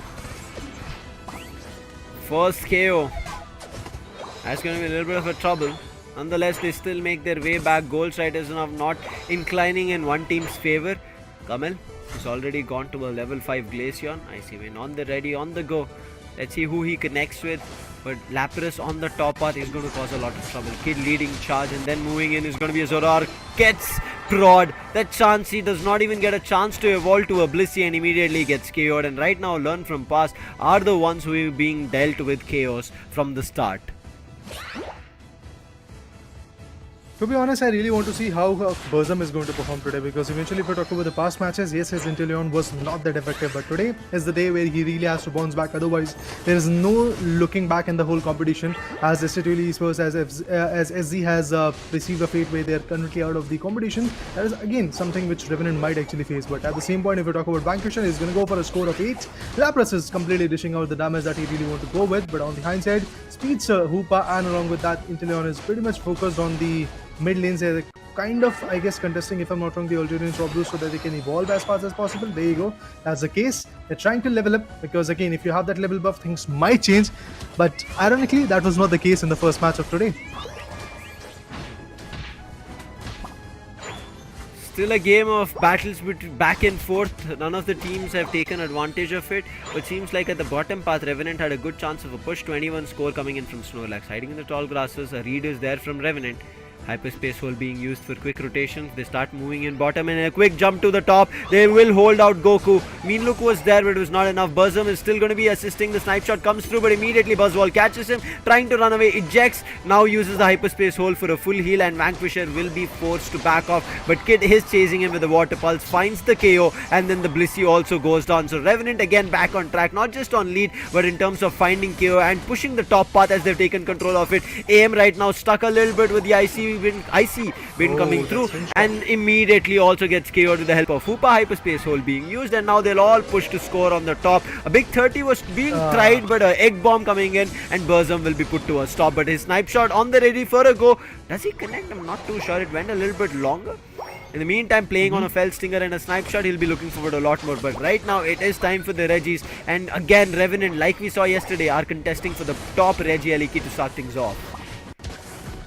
I mean, whenever we're talking about an Inteleon coming in, those snipe shots can be very effective, but only if the connection is quite right. Look at this. He's going to get squished with a solar beam coming in from the individual Mew, and along with that, Glacian also finds the Speedster out of the equation. The Burst Ball is also dishing out a lot of damage, and a complete stack onto the top lane is going to be the case. Now they're trying to melt down the 6 Pokemon for themselves, and that's going to be the Regieleki. But the Snorlax will be coming in, as the name suggests. He's unstoppable right now, and definitely he's going to perform. Tensa is the guy who's actually playing the Snorlax. Buzzwole gets KO'd by the Inteleon, and Hoopa now is shifting the momentum. Unite's being dumped over here, and the steal will be there. It is going to be Mew who gets the Regieleki in the favor, but now the tier 1 gold zone on the top lane is definitely going to get destroyed. There is nothing when it comes to the looking back scenario over there, and a complete stack from Team Revenant Esports will be there. Another set of 26 goals will be dumped. The Inteleon manages to secure it. Even the Zorak was able to get many more scores, and now once again farming the wild Pokemon is going to be the case. The Solar Beam will be coming in pretty soon by Mew, and in the bottom lane we do see a lot of attention being given to the Regis so that they can steal this objective. It's going to be the first objective that teams are taking towards the 5-minute mark. Is there a Lapras Express which comes? It seems like no, they're going to save that Unite and let this Regice be taken forward, because this Regice that is now only gives you a HP boost. There was a little bit of a contention as you saw from the Zorak, nothing much of a trouble as he does not give away the KO. Is sitting at level 12, one of the highest levels in terms of Pokemon that he has. Tried to find a KO, uses the Unite, takes the Blissey down, but the superpower comes through. Apple immediately runs away. Hyperspace hole along with the Rings Unbound being activated, and they will try to find strike KOs, and they get a 2 KO streak, help of Burzum coming through, and now an overdunk of 32 to destroy tier 1 off the bottom as well, and Revenant pushed to 257. Well, Revenant looks absolutely amazing. They're getting the chaos, they're getting the destruction, but is it going to help them in the later stages in the final stretch? That's a big question, because eventually yesterday also we did saw a situation where the opponent was able to completely destroy the first and second tier 1, tier 2 gold zones in the top lane and also in the bottom lane, and then eventually it was very costly for them in the final stretch. But look at this, the Unites are still being dumped. We do see a lot of snipe shots being delivered, and still the misses are coming in. Mew finds the Zorak. The Speedster is going to get KO'd. Pretty soon there is a possibility of a Lapras. Oh, sorry, my bad. The Snorlax also getting KO'd, but no, he backs out from the scene. And we do see again the Algerian swap blow in the bottom lane getting contested so that they can level up. And look at this, Inteleon trying to maintain his own safe distance, but also going to go with the Felstinger and the Snapshot combination. It definitely can be very effective, as we did saw a lot of KOs coming in on Mew and also players like Blissey, Pokemon like Blissey. We did saw initially that type of KO coming in. But look at this, Hoopa now trying to wait and get the gist of the equation, because again he has to be ready with the right kind of support, with the right kind of attack as well. I mean, he's a supporter, he definitely has to have a very beautiful stack upon with an attacker, then only the effective nature of that particular Pokemon can be coming in. But look at this, again the players are getting cornered. It's going to be Lapras and the Snorlax, both the defenders, both the tankers were cornered, but Mew finds a speed, so once again a lot of chaos on Zorak, to be honest. But immediate switcheroo, Tensai takes control of the front line, and now the Lapras Express being activated. Does it find anybody as target? Tensai uses Hyperspace Hole, teleports, but Vanquisher in the meantime going in for a score. He needs to get a lot more stacks. I think this is just his second stack coming through, but Revenant have so much control of the map. As you can see, they're easily taking this Regieleki on top, and no contention coming in from Learn from Past, even though they can see it. Finally, Buzzwole leading charge along with their Umbreon is making a move on the top part, but before they could get closer, Regieleki gets secured. Hoopa will play on the bottom, as the bottom Regieleki is also spawned, and Hyperspace Hole being used for quick rotations, and Revenant quickly make their way to the bottom as well to take the Regirock, and right now they'll get a boost in their defenses and no contention as well. Blissey is there, would have wanted to try for an Egg Bomb, but knows if he goes for an Egg Bomb will end up giving a lot more experience. Quickly talking about again levels, it's a level 13 Zora compared to all the players have learned from past who are still sitting at level 12 and 10 respectively. Finally level 13 on the Glaceon. Well, the attacker is pretty much ready with his own attacker, and Regieleki is now getting contested. See, this is the kind of distraction that Revenant is able to capably put forth for the players of Team LFP in the top lane. Every now and then the Regieleki is being melted down by the players of Team Revenant, and they're keeping the players from Team Learn from Past quite busy so that they do not lose an opportunity to contest in the lower areas like bottom lane, and also in the alternate Swablues and all the other objective Pokemons that are coming in. So they are definitely doing a wonderful job, and right now the Snapshot is more than ready. Rayquaza is here. The final stretch will be coming in, and this is where things can go very critical for the players of even Team Revenant, because if LFP is able to steal that Rayquaza and the melt it, that will be interesting. But look at that defender Umbreon running for his life, but Blissey will be definitely coming as blessing in disguise for him. And for now, if you talk about the chaos, it's going to be the Inteleon, who was hiding in the tree grasses, tall grasses, and was getting a lot of damages onto the individuals. But now that is not going to be the case. He's going to wait his sweet time for the next respawn to come. But other than that, Zorak finds a KO, and we do see Hoopa's Rings Unbound doing a phenomenal job of getting a lot of KOs. And not just that, even the Zorak is going to be phenomenal. But look at the Vanquisher. He's going to be a sneaky one onto the top lane, tier 1 gold zone. That was just a 45, only a 90. Learn from Past does not make any dent to the overall score as of now.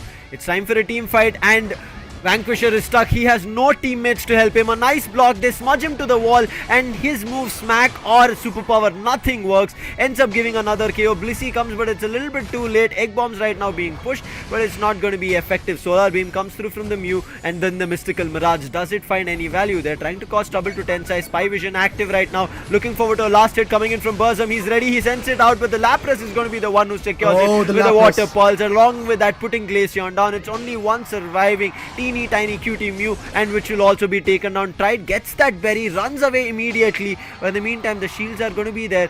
Big hundreds which cannot be stopped at all is what Learn from Past are going to experience right now. Even though they're trying to do damage, look at the number of players that are swarming the home base goal zone. None of the moves are hitting. Even if they hit, it's only hitting the shields, therefore they're unable to break even a single shield here on players of Revenant, and they're casually jumping in and scoring hundreds. And Learn from Past are just watching. Finally one shield gets broken. That's going to be Apples, but the game is done, therefore it doesn't even matter. Revenant Esports are going to win this battle because Learn from Past cannot battle anymore. From the start, Revenant decided to be absolutely chaotic, and they were able to get a lot of KOs initially. And if I'm not wrong, the first KO started with the Buzzwole KO coming in onto the top lane, and eventually in the later stages we did saw a lot of goals being dumped. And the speeds are being utilized at its peak right now, as you can see. 244 goals, 6 of the KOs coming in, 5 assists, and 87 is going to be the points that he is going to get for the merit. And yes, a phenomenal job done and dusted from the players of Team Revenant Esports. Now they are leading by a margin of 710 goals in their favor. What a play coming in from the individuals of Revenant Esports. On the other corner, look at that. Calmon, Camel, Prod, 0 scores. Even Prod on the other corner got 0 KOs. I mean, He's a supporter, so can't really actually say anything to him. But at the same point, look at Goku. Being the supporter, he was able to give 11 assists and also 4 KOs. Impressive play from each and every individual coming in from Revenant. This game is something that learned from past have to now figure out how to correct things. As you can see, Vanquisher barely sitting on one knockout. Kaelmon played well. We expected that coming in from a Mew, but not 33,000 damage. Camille as well, just sitting at 47,000. I feel like ranged attackers, if they're not closer to 60,000, that has not been an effective game coming through. I think Alim tried his best on this Umbreon. It was not enough, but effective use of snipe shot coming in from Burzum was just brilliant. It did what we expected from a snipe shot. And then Kid as well, acting both as the tank as well as the attacker. It was just brilliant, and Apple, no questions on him. The Shadow Claw as well as Feint Attack worked out really well. Did not, and nobody right now in these times of the meta goes for a Night Slash. So as of now, it is Revenant who have gotten this first game. Even after an unfortunate upper bracket game they immediately lost to, they are looking forward to making a comeback, especially of how the team played. Looks a little bit stable and stronger. Still, I have to say, Lucifer, that's a long way to go, to be honest, for even Team Revenant Esports, despite of the fact that they've got that initial advantage in the PO3 scenario, because this was exactly the similar situation where Team Griffin was standing. But at the end, what happened? Things started to change a lot, and eventually Team True Gravity is now being literally pushed down to the ladder, and on the other corner, the other team, Team True Gravity, is still trying to fight back. But I have to see how Revenant was able to perform initially. Like, look at that. From the start, there were multiple KOs coming in. Not just that, they were maintaining that lead, they were maintaining that pressure. And in the minute marker of 4 minutes to 6 minutes, there was not even a single goal coming in from the individuals. And not just that, we do see 10 goals coming in from the Umbreon. That's the tank for the team. Apart from that, where was the supporter? Where was the Glaceon? Where was the Mew? The attackers was trying to get some good KOs, but they were unable to do that, as even the stack of that Blissey and Buzzball was not even working out, to be honest, because Buzzball were trying to take up a fight in the top lane. Meanwhile, if you talk about the Blissey, he was pretty much busy contesting on the mid lane. So that was kind of surprising for me. I think this was a little bit of a tough game here for Learn from Past. They were unable to make their moves as they had thought of initially. Raider, we spoke about the stacks. You even mentioned about it. Both the Buzzwall as well as the Umbreon did get 3 stacks in their attack weight as well as AOS cookie respectively, but it was not enough. They had a lot more that they would have wanted to do, but also, as you mentioned, the ranged attackers looked like they were missing. We barely saw any effective play coming in from Camille on the Glaceon. Yes, Kaelmon did play his best with the solar beams on that Mew, but I feel like it was not going to be enough until and unless their front lines were effective. I feel like the front lines were super tough from the sides of Revenant, with the Snorlax as well as the Lapras coming through. Snorlax act literally like a tank. Any attacks that it hit its tummy and just bounced back. Whereas Lapras decided that, okay, if he's tanking the damage and sending it back, I'm going to go ahead and do damage. And the Water Pulse and the Ice Beam did work out really well. Was slowing them down and even freezing them to a couple of seconds, because there was a lot of chaotic stuff that Learn from Past were jumping into as a fight, which yielded in benefit for none other than Revenant because of their moves. I mean, also, if I'm not wrong, the Lapras Steel was also there for the Rayquaza. That was also phenomenal. Like a defender trying to go for that long range attack coming in, and eventually he was able to completely seal that advantage in their favor, in the team's favor, to be honest. And even if that Rayquaza advantage would have not been in their favor, I do believe Team Revenant was more than capable with their Unites being farmed and their players pretty much ready, so that they could have easily broken down the shields and also got a lot of KOs onto the individuals of Team LFE. So at that point, yes, in the final stretch, situations were not in the favor of Team LFP. They were not able to stack up completely, and eventually they were pretty much scattered to actually go for the goals. And at that point, yes, the players were able to corner them. And if I'm not wrong, the Snorlax was able to corner the complete guy of Buzzwole, and he was completely taken out. If I'm not wrong, that was Vanquisher in the Legendary Pit. I felt a little bit bad for Vanquisher. I think there were 2 team fights which did not end up becoming a team fight for the sides of Learn from Past. On the other end, Revenant as a team, whenever it was a team fight, we could see all the players ready to swarm and dump Unites, or even just go ahead and use their movesets and try to kind of balance that fight out. Even they thought that... Yeah, there were a lot of instances, and even in one situation where if there was a team push coming in from the top path, there was always some or the other person who was guarding the bottom path. It never felt like Revenant had kind of kept left guard of their bases, whereas on the other end, if there was a guard left from the side of Learn from Past, it was not an effective guard because their front lines were super weak. They had that Blissey again, you cannot be super reliable to act as a front line. You would need a solid front line, and the solid front line from the side of Umbreon was only one. And we used to see Umbreon used to put down the mean look, but it still did not find enough value because the other players were not there to do effective damage. And I think a Yep. lot of Solar Beam misses, as well as the Buzzwall Unites also being missed, as we saw. Towards the end, it did connect on the Inteleon. Crucial KO they did find, but after that, the team itself got separated. Buzzwall started getting chased from another unit, and it was from Hoopa, as you mentioned, Rings and Bound coming out towards the end. As soon as they knew that Inteleon is out, bring back everybody together, dump it on them, and as soon as they started dumping, it ended up becoming a team KO, and nothing was there left for learn from past. And now it is actually a learn from past for them after losing the previous game. And I mean, there is a huge potential in team learn from past. They can really come back in the game even stronger in the next match and the third match, which will be the decider if the next match is in the favor of team LFP. But on the same side, if I talk about team Revenant, well, they've got that momentum. They are definitely trying to step on it and eventually perform the way they really want to. And to be honest, there was an invisible effort coming in from that Hoopa because, as you said, that there was a lot of control for the tier 1, tier 2 goal zones, and both on the top lane and the top bottom lane, there was already a contestment coming in from team Revenant Esports, all thanks to that Hoopa. Because of those steeping back scenario coming in, the hyperspace holes that were being delivered by Hoopa was absolutely amazing. But this time there will be a ban, and it is going to be for an Inteleon, which was able to dish out a huge amount of damage. Although he missed a lot initially, but in the later stages we did saw a lot of on-point precision shots coming in. So we do have clarity on which are the two Pokemons getting banned. From Revenant, it is going to be the similar one. It's going to be the team Revenant who is going to ban Zacian. On the other corner, we'll get to see a ban of Inteleon coming in. So Gelmon goes in for the similar approach. He's going to go for the Mew. And on the same side, I would like to see a Hoopa coming in. Yeah, there you go. Hoopa for sure will be getting locked.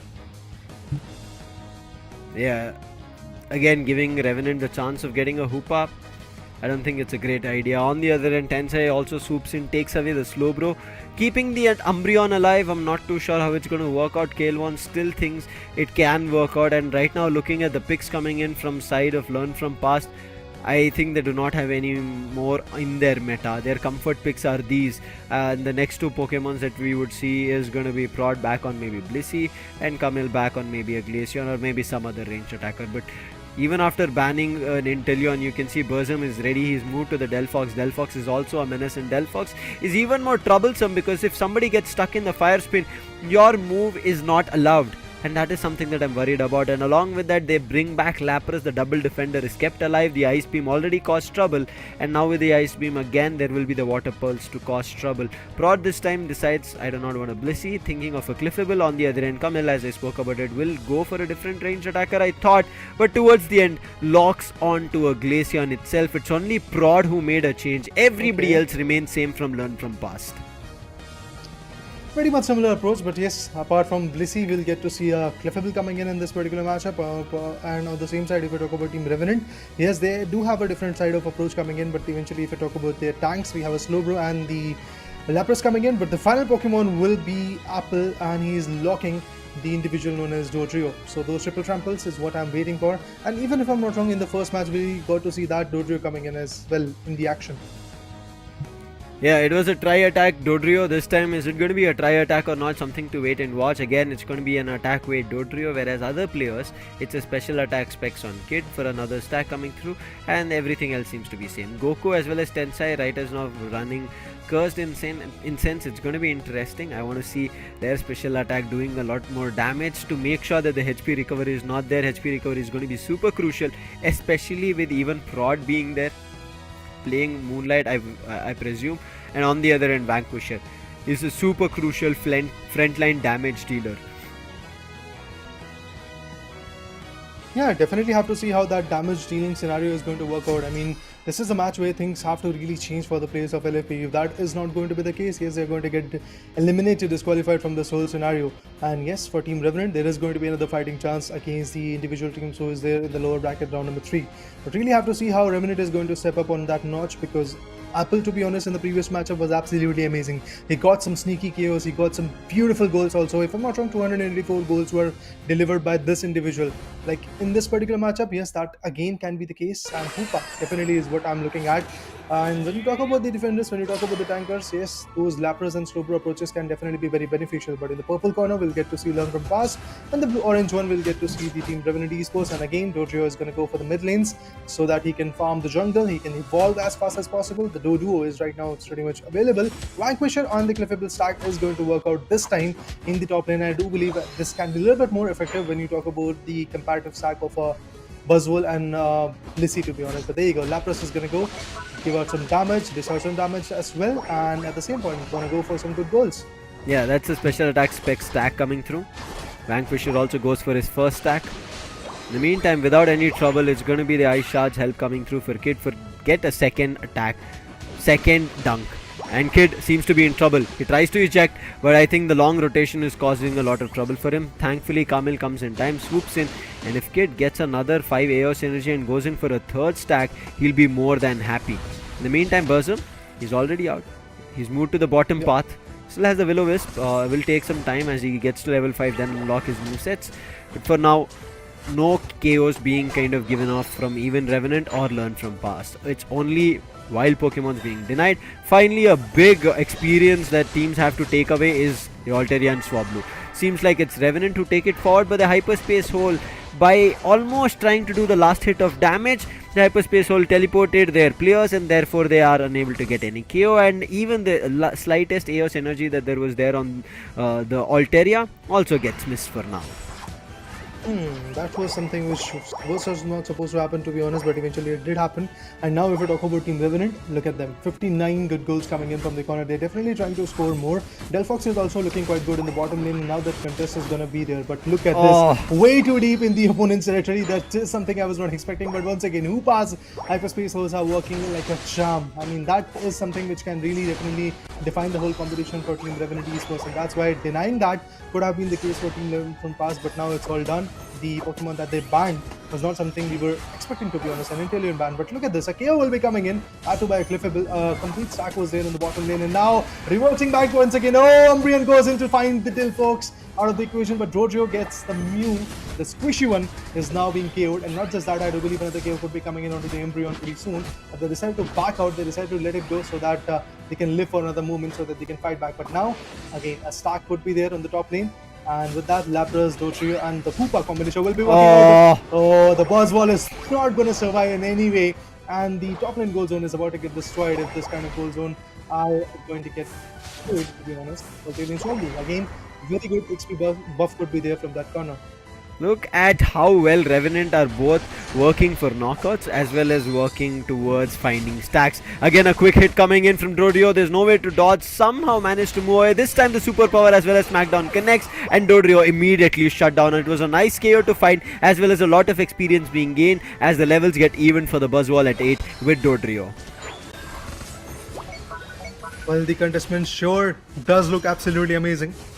The Reggie Seal for now at the bottom lane is being contested. The players are not even letting the other individuals from Revenant Esports to come back into the scene in the bottom lane. And there you go, the contestment goes wild, and with that, the Reggie Seal will be in the favor of Team Learn from Past. But in the top lane, we do have a different storyline. The sixth ally will be coming in for Team Revenant Esports. It's going to be the Regieliki, which is going to open up the complete perspective. And there is no Hoopa coming in from those individuals of LFP. That's why there is no denying and no hyperspace holes that are going to be there. So the tier 1 goal zone on the top lane is pretty much destroyed. And with that, Learn from Past now is not looking that good. But Delphox, that KO is definitely going to make them a little bit more happy, and now they're trying to stack up completely onto the bottom lane. But the triple trample will be coming in. No! What was that, bro?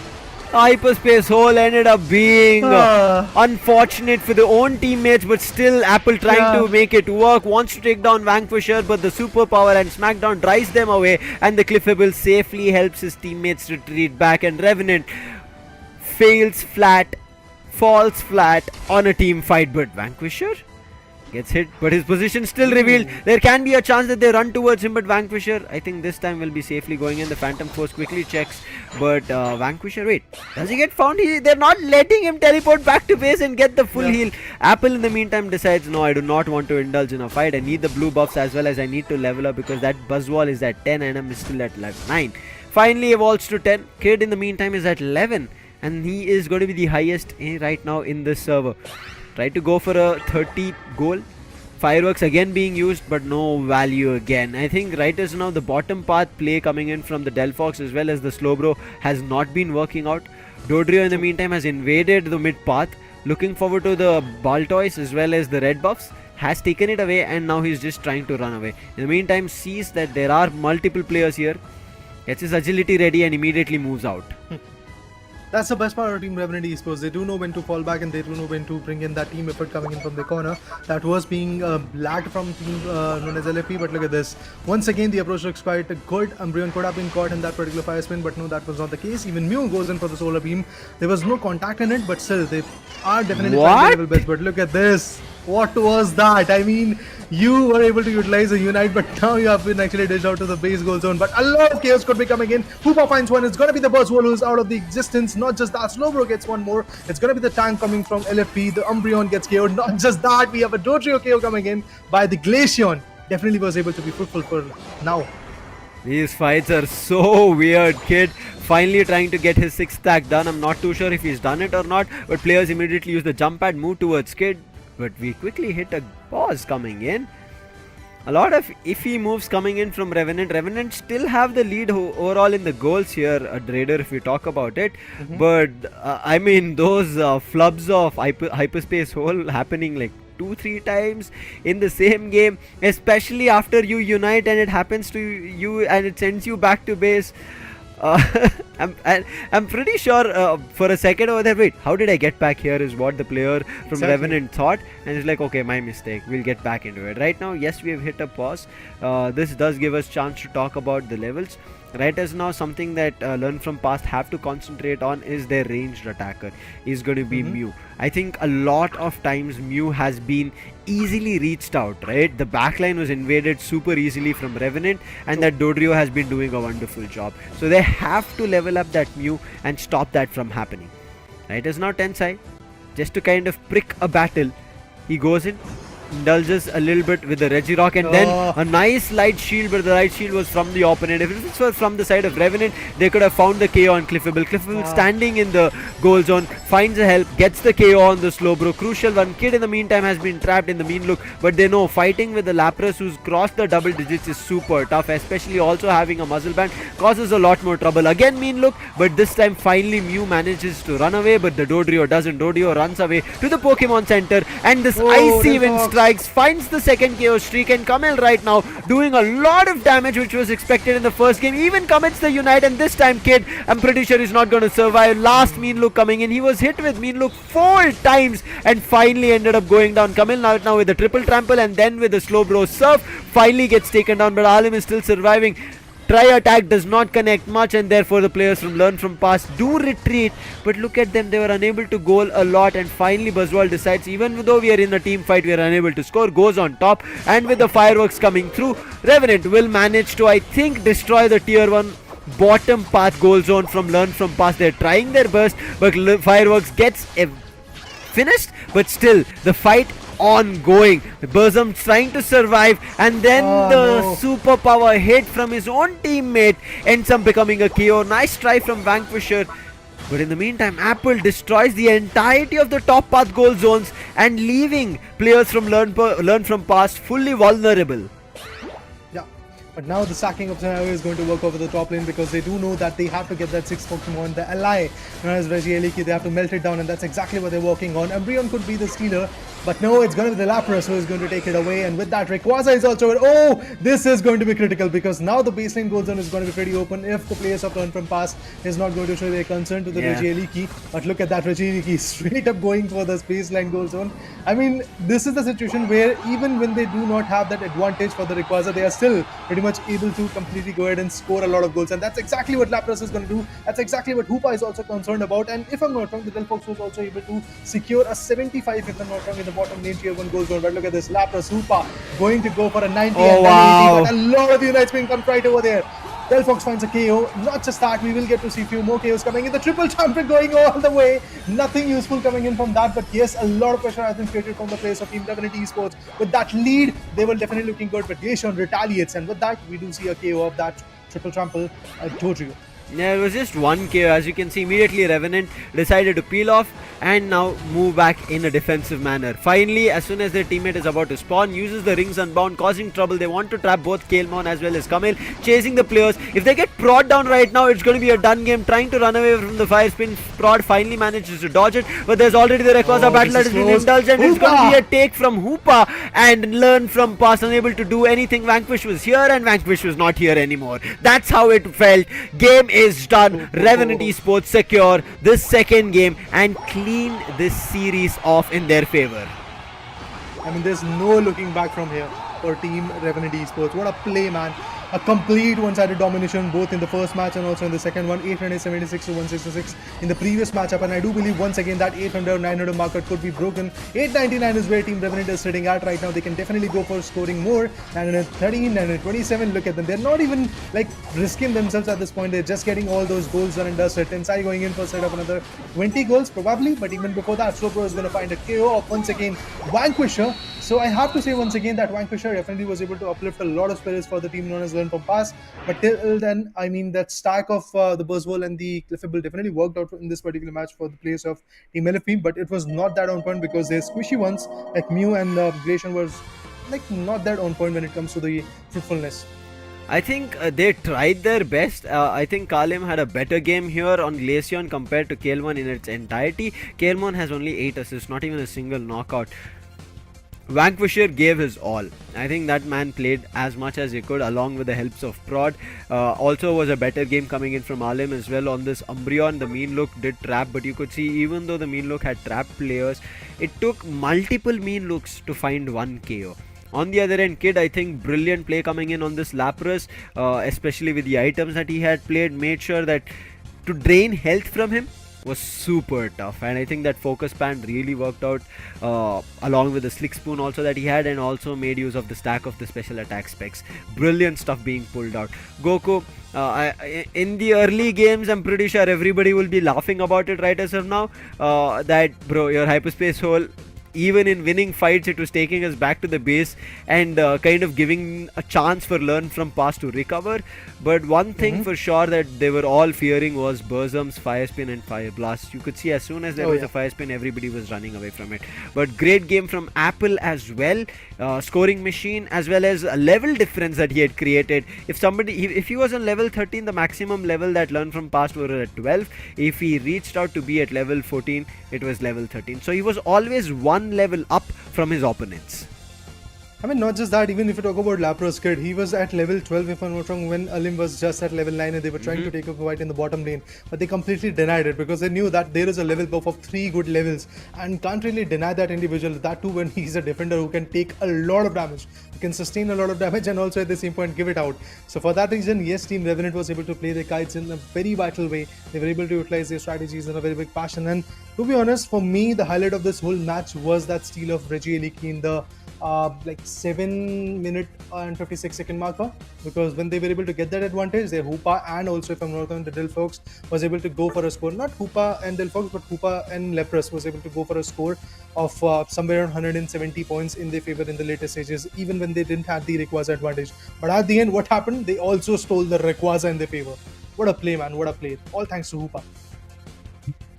Good stuff being done here. Quickly talking about the stacks that we kind of hope for. Again, Vanquisher not getting a lot, only early 2 stacks. Whereas on Dodrio, you could see 2 stacks did come through, after which it did not work out. So we could see that he tried to play things out a little bit slow. Apple, what did he do? Made sure he kept range, came in from the back lines, and his target was simple and clear.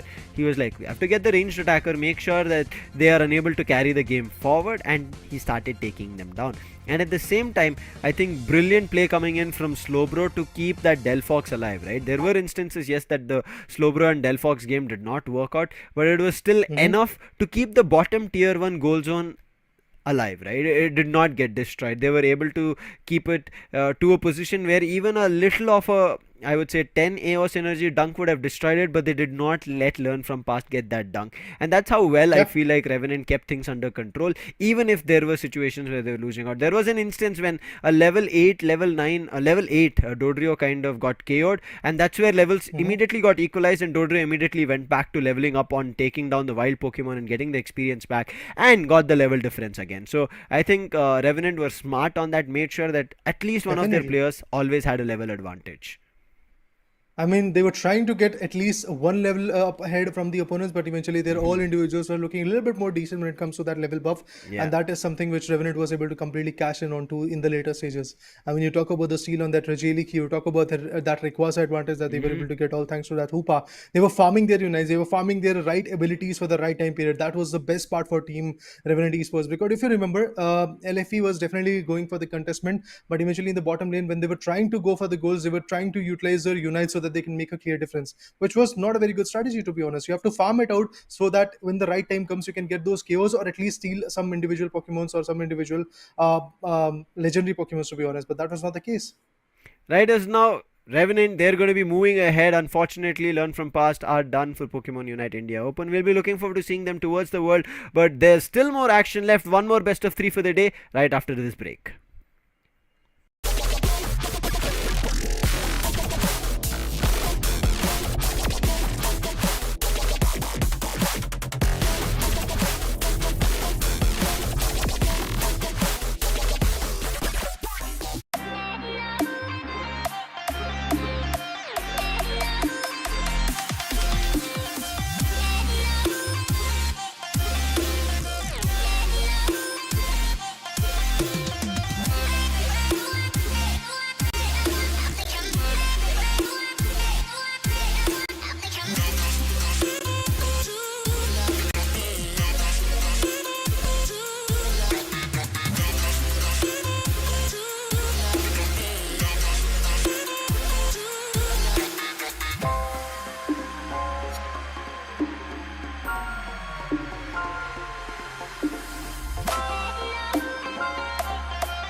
Alright, guys, back again with the final BO3 of day number 3 in the playoff stage of the Pokemon Unite India Open 2023. My name is Jada. We do have Necros on the deck for this matchup.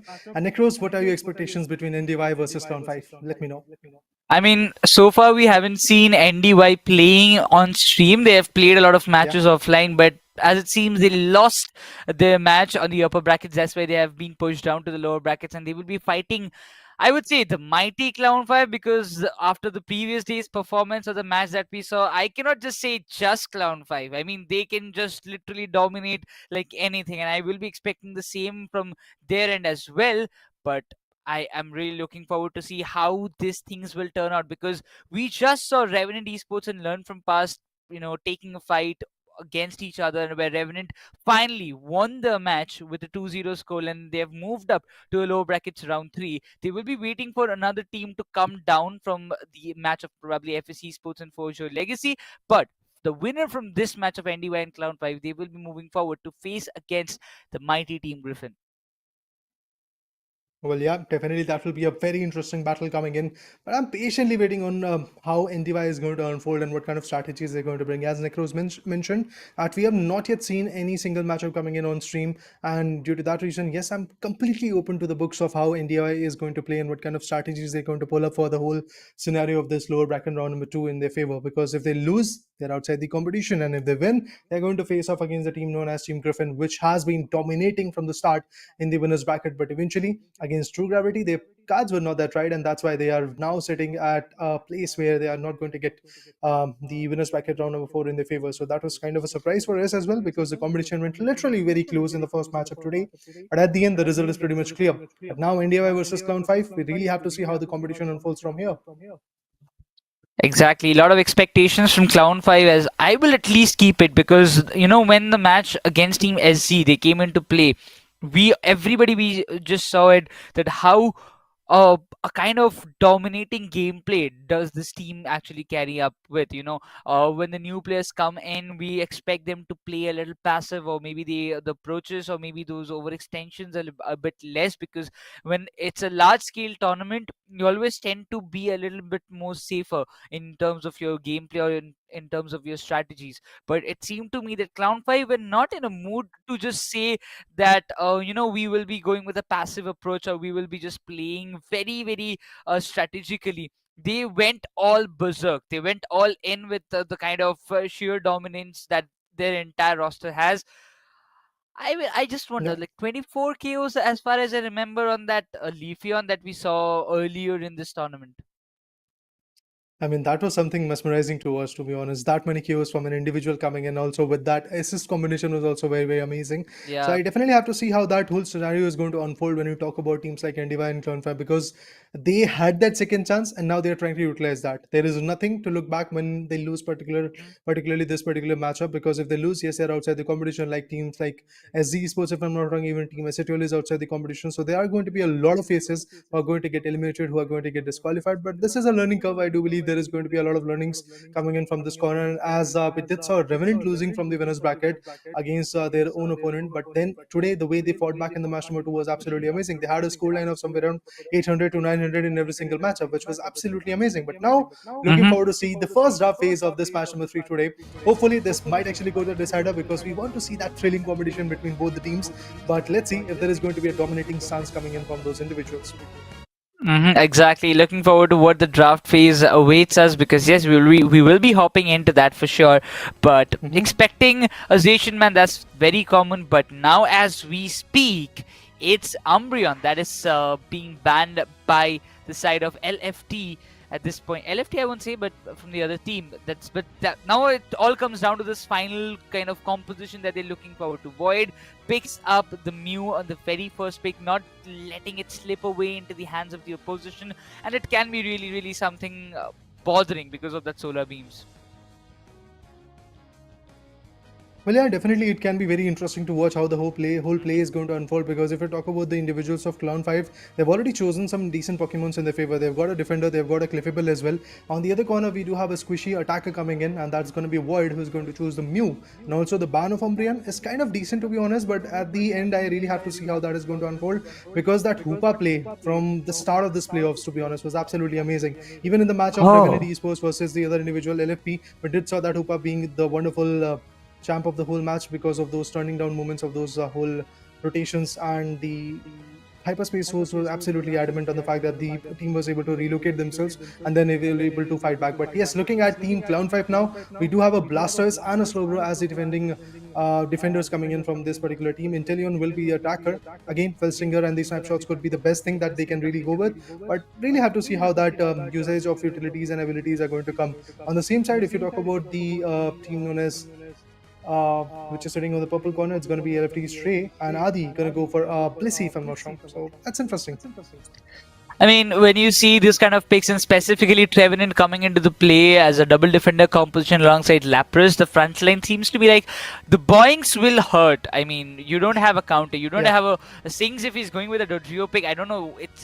I mean, it had worked in the past in today's game itself, but not taking Leafeon, making a different composition always might just work sometimes. And if you just talk about the Leafeon, who got 24 KOs in the last match that they played, was something very, very much troubling what Clown 5 could have put on the table. But Shrey going with a Chandelier, it's all coming down again. Those comfortable picks into the play. We just have one long range attacker coming up from the side of Clown 5, as Legion will be stepping with that Inteleon. Probably he might just be playing on that snipe shot, trying to make some good connections, because if Dodrio is there, if he stacks up a little bit fast, it can be a little bit problematic. But as we see that both the defenders, Yeah. they have Curse and Sense as the new held item in their side. But in a comparison, even Shrey on Chandelier, he's also went up with those new held items, and whenever the new items or new Pokemons come into play, we see a major difference in the playstyle of all the players.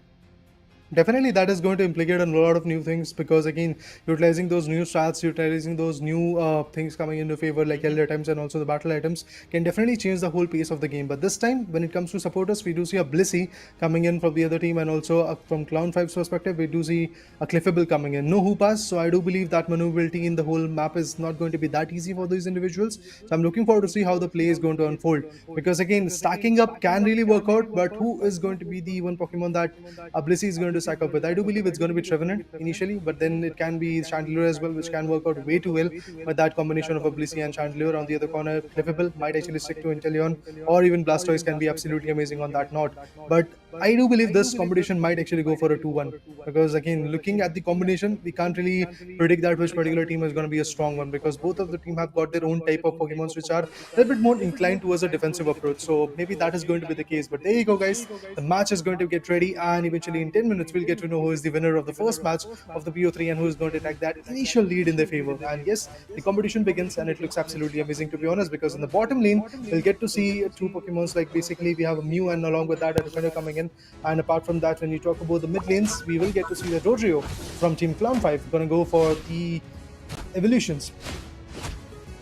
Early jungle farming will be very important, and specifically when you have a Blastoise also trying to stack up. Maybe he's not. I did not actually notice. My bad for that. I did not notice whether he's going for the stack. But Cliffable sticking with him, trying to find out some early values or maybe those early scores, preventing it. Oh, the Whirlpool will do a lot of damage, but Cliff finds the 2 score for himself. While I believe the Squirtle, the tiny small Squirtle, is getting a lot of hurt at this point, and Lapras will find the first KO itself. As Clown 5 they have began with those scores already, but NDY will not be stopping it right here. Blissey comes up with a score of 5, while we see Squirtle coming back into the question. They will be just waiting for the right moment to strike in, while Mew, Chandelier as well as Revenant will be playing in the bottom, while Revenant will have a lot of support to play with. Well, yeah, the contest definitely looks good, but right now they are trying to go for those alternate Swablu so that they can have that XP buff. And look at that, Clown 5 loses one more, and eventually Slowbro, even before going out, he was able to get that KO onto the Revenant, if I'm not wrong, but Chandelier gets one more, and it's going to be a KO streak coming in for the individual Mew. Amazing play coming in, and they are definitely looking forward to secure many more, and they've got 40 good goals, so they are looking forward to create that lead in their favor, and if they are able to do that, that will be absolutely amazing. But once again, the focus on evolving is actually going to be the main case for all the individuals. But on the other corner, if we talk about KO, yes, the Lapras looks good at level 5. He's definitely going to go for a few more scores. But right now, the stacking up scenario with the Blissey along with the Lapras definitely looks good.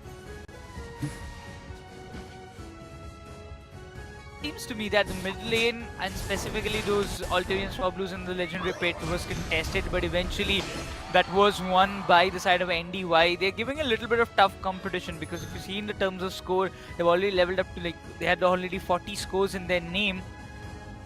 And only if you talk about Obito trying to hold on the tier 1 gold zone, but there's a a complete gang pull-up coming up from the side of NDY, while Cliffable will be trying to assist him down the scores. They're trying to prevent it, but it's not that easy. He's playing on those water sprouts, probably on the rapid spin when it will be coming active in level 7, but still, I mean, when you go with those rapid spin and water sprout, it does a lot of damage, but this kind of Swablues and Ulteria fights, you have to win it to gain more XP for yourself, but those overheat is giving a lot of damage to the players of Clown5 at this point.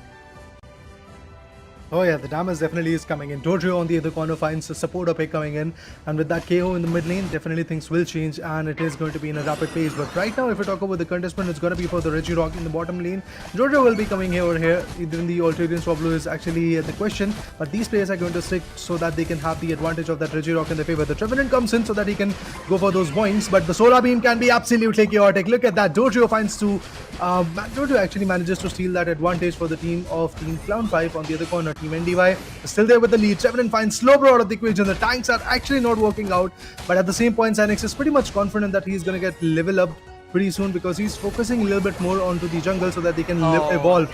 Oh, look at that. What a pick from Chandelier. The KO definitely is going to change a lot of things, but the triple trample was not that fruitful, to be honest. And now Cynix is actually at a very low amount of HP, but he's going to go in the flux zone of enemy and eventually get all those citrus berries so that he can heal up fast and eventually be back for a fight. And look at this. Cynix is going to completely rotate to the top lane where Lapras is waiting eagerly for him to meet. And there you go. The damage will be coming in through the water spouts.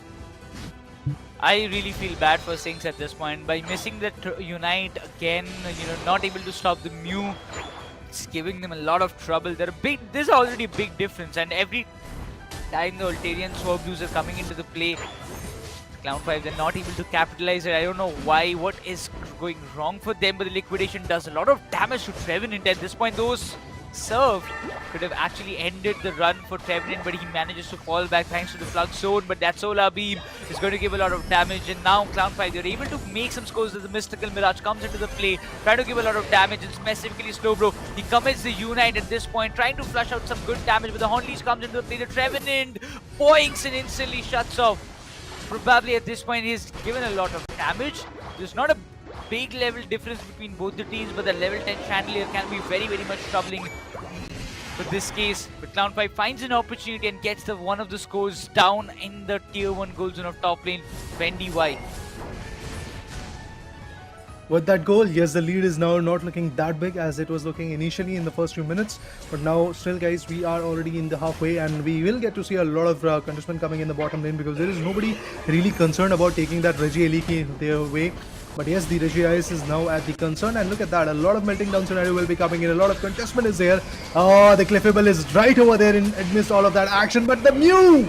He gets a KO onto that Rodrio. I was thinking like maybe he's going to get the advantage of that Reggie Ice as well, but no, it's going to be the Lapras. Not just that, NDY is going to find another KO, and it's going to be the Slowbro. Not just that, we will get to see Inteleon also going out of the equation, although Inteleon has got that level buff, but still not enough. Blastoise goes in with the Hydro Typhoon, but still was not able to be that successful. And the tier 1 gold zone in the bottom lane is going to get destroyed, and this time the triple trample is definitely going to suffocate a lot of players. It's going to push down a lot of players, but still there is going to be only a single individual KO coming in. But finally, the Blissey goes home. Obito is tanking a lot of damage at this point, instantly needs a heal, but Cliffable's Moonlight goes for the cooldown. The Solar Beam is still giving a lot of impactful damage towards the end of Clown5. The level difference is making a factor. NDY, they have got the objectives, and that is making a big difference. The 40 score coming up from the side of NDY to completely breach the tier 1 goal zone of the top lane, but instantly Obito comes into the play. 2 of the goal zones of Clown5 has been completely shattered into the pieces, but Clayfable, he has to make a fallback. There's no more option. Dodrio is still there invading the jungles of NDY, but at this point a lot of scores will be required. Commits a unit at this point. Clayfable can also give a lot of damage, but the Moonlight comes into the play, giving the healings that is required for the Dodrio, instantly trying to get the chandelier down, but was completely unable as Inteleon also comes up with his 5 vision. Oh, Team Clown5. This time, yes, they were looking unstoppable, but look at them getting pushed out of the equation. And yes, there are multiple KOs coming in, but thankfully it's going to be the Chandelier who's going to get out of the equation. KO streaks are being made at this point. Inteleon finds the Revenant as well. This leaves the bottom lane, first goal zone to be precise, pretty much unguarded, and that's exactly why this goal zone is about to get destroyed. But let's see if that is going to be the case. Yes, indeed, a dump of 50 goals are going to be there, and with that, Inteleon manages to once again completely close off the gap that was there between NDY and Clown5 initially. And with that, we are now patiently waiting for that Reggie, Leaky, and also the Rayquaza contestment that might actually come in the later stages. But the Reggie steal is now at concern. It's going to be the Clown5 who's going to steal it away, because there is no such contestment coming in right over here. Inteleon gets it, and with that advantage, I do believe the Rayquaza fight is going to be a little bit more easy. But this is the exact strategy what Revenant was able to utilize against Team LFE in the second match. They're going to melt down the 6th one. The Reggie Leaky, to be honest, it is going to be the 6th Pokemon for that team working it out, and they're going to go straight up to have that advantage. Meanwhile, if Team Clown5 is going to get concerned over that goal zone, what the players of Team NDY can do is completely steal the advantage of that Rayquaza. So let's see what kind of approach is going to be beneficial for them, because now Blastoise really has to make a move. Blastoise has to go from the bottom lane, from the mid lane to be precise, to go for some more goals. But look at Clown5's Dodrio patiently waiting. Once that fight of Rayquaza is going to get initiated, he's going to go for a lot of goals. Revenant goes in for the Unite, and with that, the Solar Beams are coming in. Yes, things are changing, but it's Dodrio who is getting the best out of it. Oh, that continuous healing from the side of Clip. Instantly shields pops in as well. The Solar Beam might just give a lot of damage, but instantly backs off. Dodrio is still in the bottom lane, can give a lot of impactful damage, but look at the players of Clown5.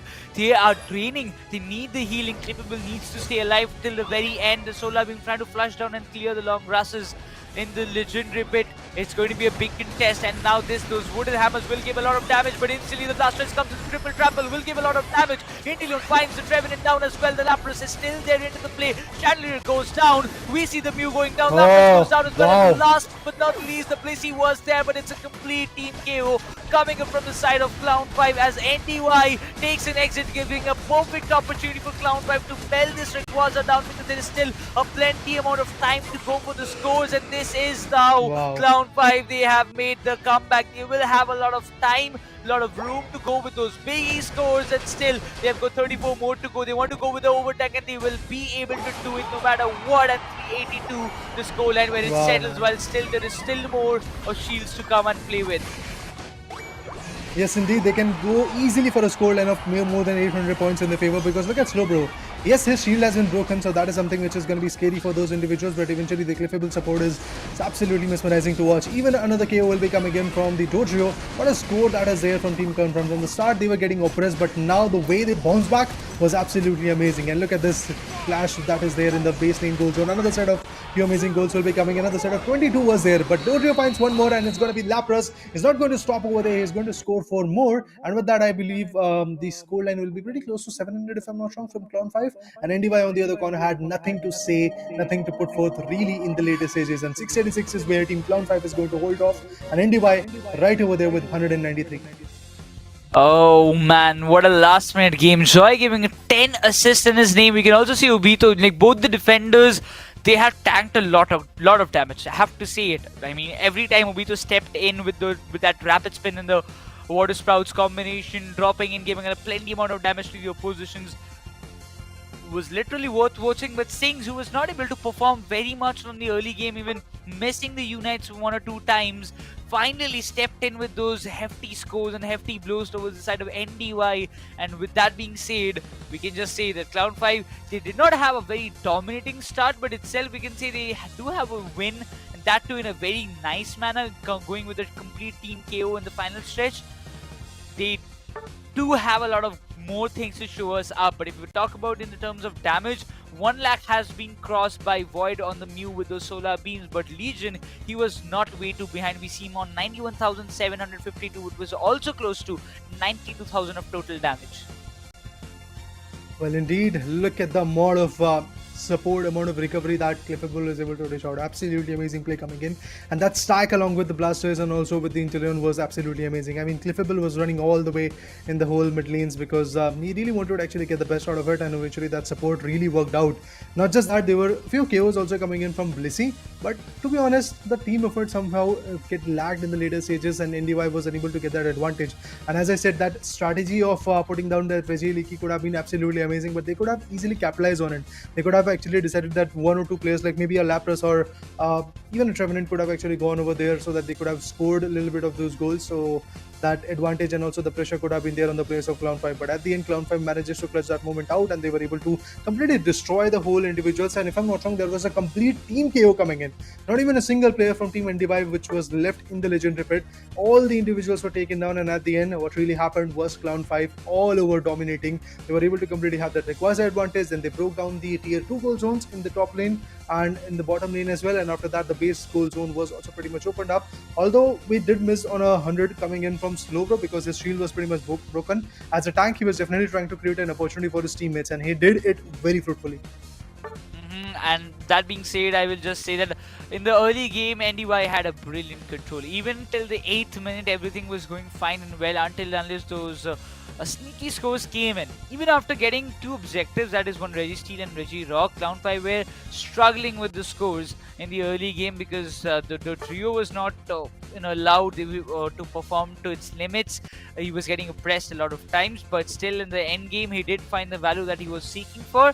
And when the Rayquaza came into the question, everything was all in the favor of Team Clown5. There is nothing more that NDY could have done in that case. And that being said, the first match definitely was a kind of a roller coaster, a thriller one in this case, because for NDY, it all seemed like it was all under control. They had the entirety of idea what Clown5 they were about to do, and the next move that they were about to plan. But in the later stages, it seemed to me when that Rio got back his confidence with those KOs, and after missing those unites, it seemed to me that his confidence was a little bit down. But when he went back, or maybe his teammates just shelled him up, he was just insane, and that Rio played a big X factor in this case.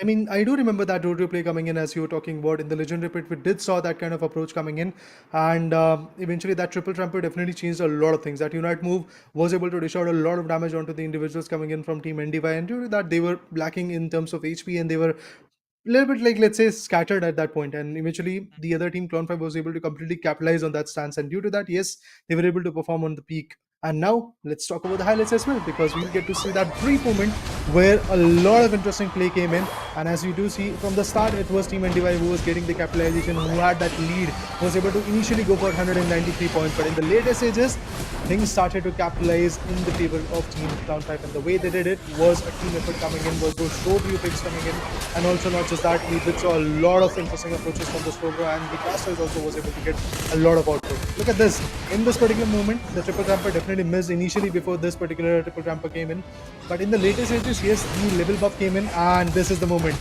This is the moment where we were talking about that Rodeo being phenomenal.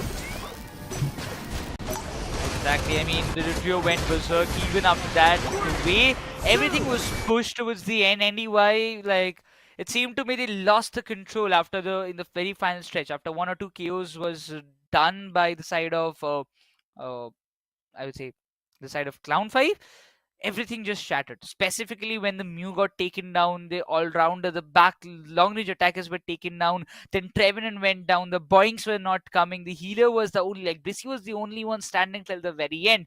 Both of those defenders, like the Lapras as well as Trevenant, were unable to function, or they were not given that much room to, bring up a lot of value. Then the Mew went down, and everything just went south for the side of NDY. But I'm really hoping that in the next match, that is going to be in the second match of this BO3 series, which will be a do or die for the side of NDY. If they don't win it, True. they will be out of this India Open 2023. But if they win that match, they will Yeah. still remain into the competition, keeping themselves alive for a chance to qualify or for the next round in the lower brackets.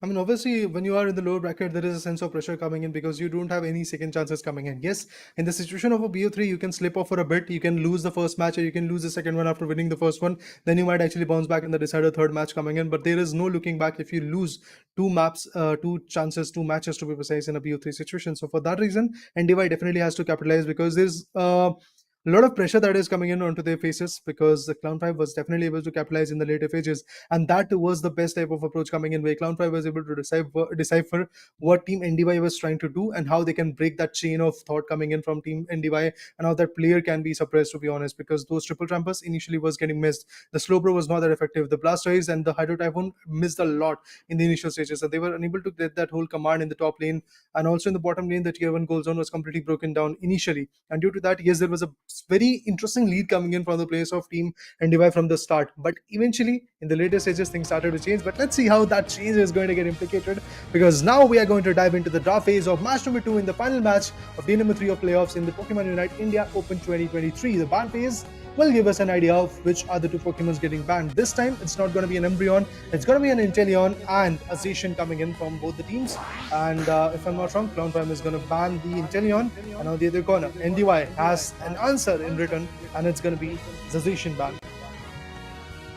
Clown 5, after winning this previous match, they've decided to let's bring the Mew on our side. We have faced it against us, but let us show how the Mew is actually being played. Because if you talk about, yes, the damage was done in the previous match by the Mew from the side of NDY, but still, at this point, having a Mew with the Solar Beam can always benefit you a lot of time. But we see Loren going with the Slowbro, Adi going with the Cliffable, a good combination for them, while the Hoopa will be coming into the play for Babu this time. Not went for the Cliffable because it was already picked by Adi, and Joy goes with the Revenant. Well, for now, I do believe that Buzzwole combination along with that Cliffable can definitely be quite chaotic from the perspective of Team NDY. But really have to see how that whole individual play is going to unfold, because they do have a speedster for now, and it's going to be a Leafeon coming in. Chandelure and Obito might actually stick to an all-rounder or a defender. Yeah, there you go. The defender will be coming in pretty soon. I do believe it's going to be Lapras, and there you go. It gets confirmed. But we are going to see a different approach. It's going to be the Petal Dance Venusaur coming in. Maybe Petal Dance is going to get chosen, or maybe the Solar Beam will be coming in. We really have to see how that play is going to unfold along the way when the match gets started. Shreya on the other corner is the last one to choose. What he is going to pick is going to be a attacker, I believe, because he has got every single Pokemon, every single type of Pokemon, to be honest. A supporter is there. Okay, he's not going to take an attacker, he's going to stick with an all-rounder. That's going to be Urshifu. Now, if we just talk about Urshifu, in the previous time when we saw him coming into the play, Urshifu was not that much valuable. Every time it came or tried to find a lot of value for himself, because after the surging strikes got nerfed, the impact that this all-rounder can make has been very, very much nerfed. Alongside Buzzwole, it might work out, but once again, it's going to be a very, very big move coming up from the side of NDY, picking up with that Buzzwole as well as the Urshifu combination, both the double all-rounder composition for themselves.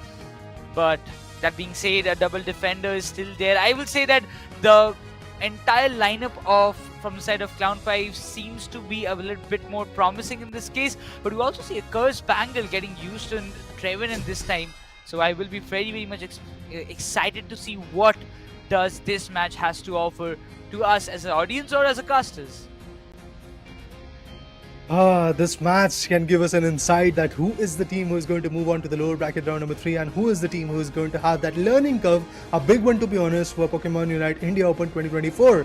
Because eventually if you lose this match, you're going to be out of the equation, and then the approach is going to be of a learning one, because again there are some blunders being made, and that's why you are actually at a position where you are going to get eliminated. But moving forward, both the teams are pretty much ready. We'll get to see a lot of interesting approaches coming in. When you talk about the battle items, we do see a lot of eject buttons, and also along with that we'll get to see the XP potion being delivered. But the next 10 minutes can really dictate a new storyline. We might actually see a decider from the start. I've been craving for a decider today. I mean, you and Lucifer really got to see a decider in the first match today, but eventually for me it was a 2-0 between Revenant and LFE. I mean, that was literally something confusing at that point because Griffin and True Gravity, everybody, like, both of the side are like TG only. I mean, True Gravity was TG, we Yeah. saw Team Griffin is Team TG as Griffin well. is to TG. So yeah, so both of the teams have their own Gs coming in, but at least at last it was a GG for one team. I mean, you can just expect them to drop down the lower bracket. So it's a lot of a long journey for Team Griffin to, you know, try and come up again in the grand finals because they're still left to confirm their slot in the lands. But it seems NDY, they will be starting it off early with those early stacks coming up from the side of Buzzwole and there is nobody to actually stop it. But wait, what? Hello, slow bro. I know you're a true bro, but it doesn't mean you will be invading the jungle this early. Well, he is going to do everything from his possible corner so that he can get that edge into his favor. Clown5 on the other corner, definitely trying to step up because they already have an advantage and they're trying to capitalize on it. Have to really see how this competition is going to unfold, and we will get to see a lot of interesting abilities being utilized. If we talk about the petal dance, maybe that will be coming in pretty soon. But I really have to see if that solar beam is going to be effective enough or not because both of those approaches are in the same exact team.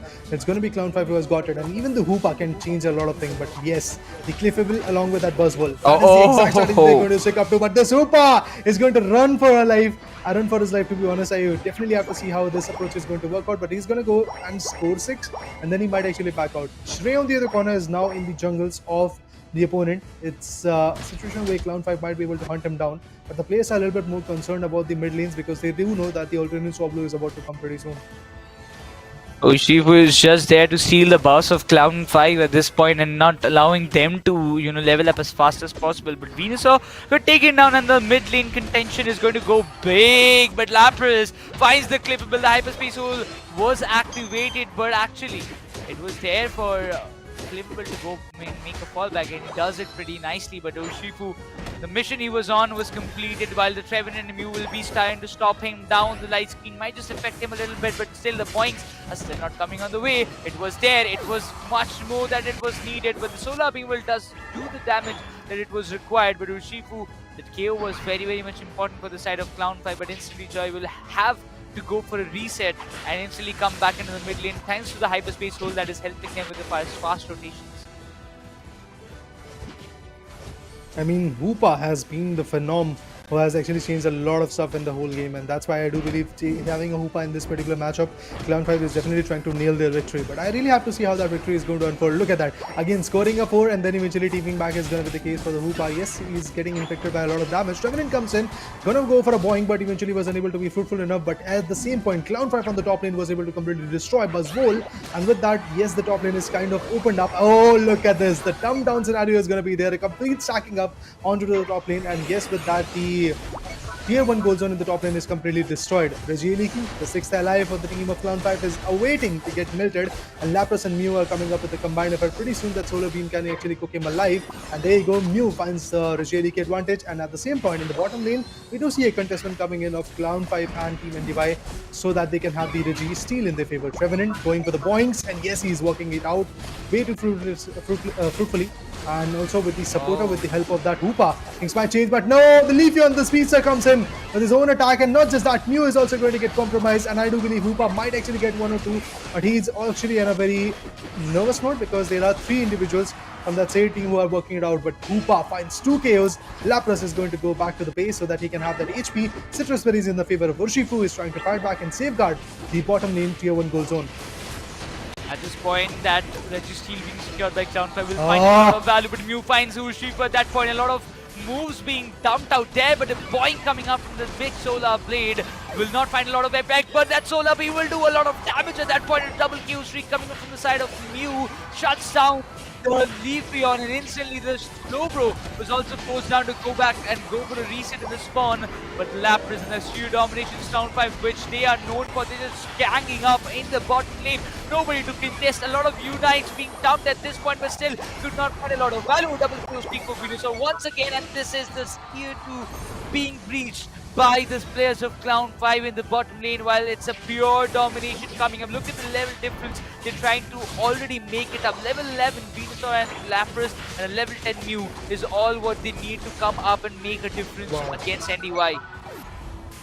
What a level buff coming in from the players of Clown 5. What a way to evolve, what a way to step up onto the notch. Even the Speedster was not that effective, to be honest, initially for the players of NDY, but now he's at level 10, and even the Urshifu, the heavy hitter, is also going to be at level 10, so maybe things might change from here. But Hoopa, Lapras, that combination is just a phenomenal combination coming in, and they are getting a lot of chaos onto the individuals of NDY, and this time NDY really does not have anything to answer back.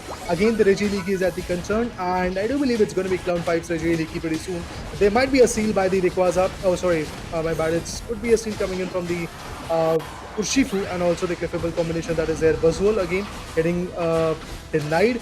I really have to see what happens, but there you go. Reggie Leaky could be contested pretty soon. A lot of chaos, a lot of units being dumped. Rings Unbound has been opened, and with that, Hoopa is going to go straight up for the base lane goal zone. Not the base lane, I believe the tier 2 goal zone is still active in the top lane, so that is something which can be very, very focused by the players of Team NDY, and eventually Clown 5 is trying to make a move towards that angle. The serve comes in from Slowbro, not enough to completely put the players down. In the flux zone is going to be the status of Wolf trying to hold it off.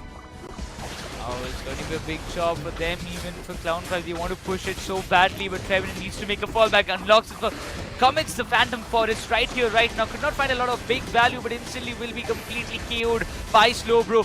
Another set of Unite moves being dumped here. There's still a lot of time for them to gain it back once again. The Reggie push is going to be very important. They want to get and destroy this tower as well. The Leafeon is desperate with the Solar Blade alongside the Buzzwole finds a lot of value, while the Reggie cannot be pushed much more further. They are faced a lot of consequence, and it's better for Clown 5 to back off and just focus on leveling themselves up a bit more time, while the NDY do have a focus, go for some heavy scoring. They're going on the way, they're already going at the scores. He tried to come up with some bonkers, but would not be able to do it. But still, he finds the Leafeon. Instantly, the Buzzwole also shuts down the very low HP. A counter attack coming from the side of Clown 5. Wow. Seems undoubtedly very strong.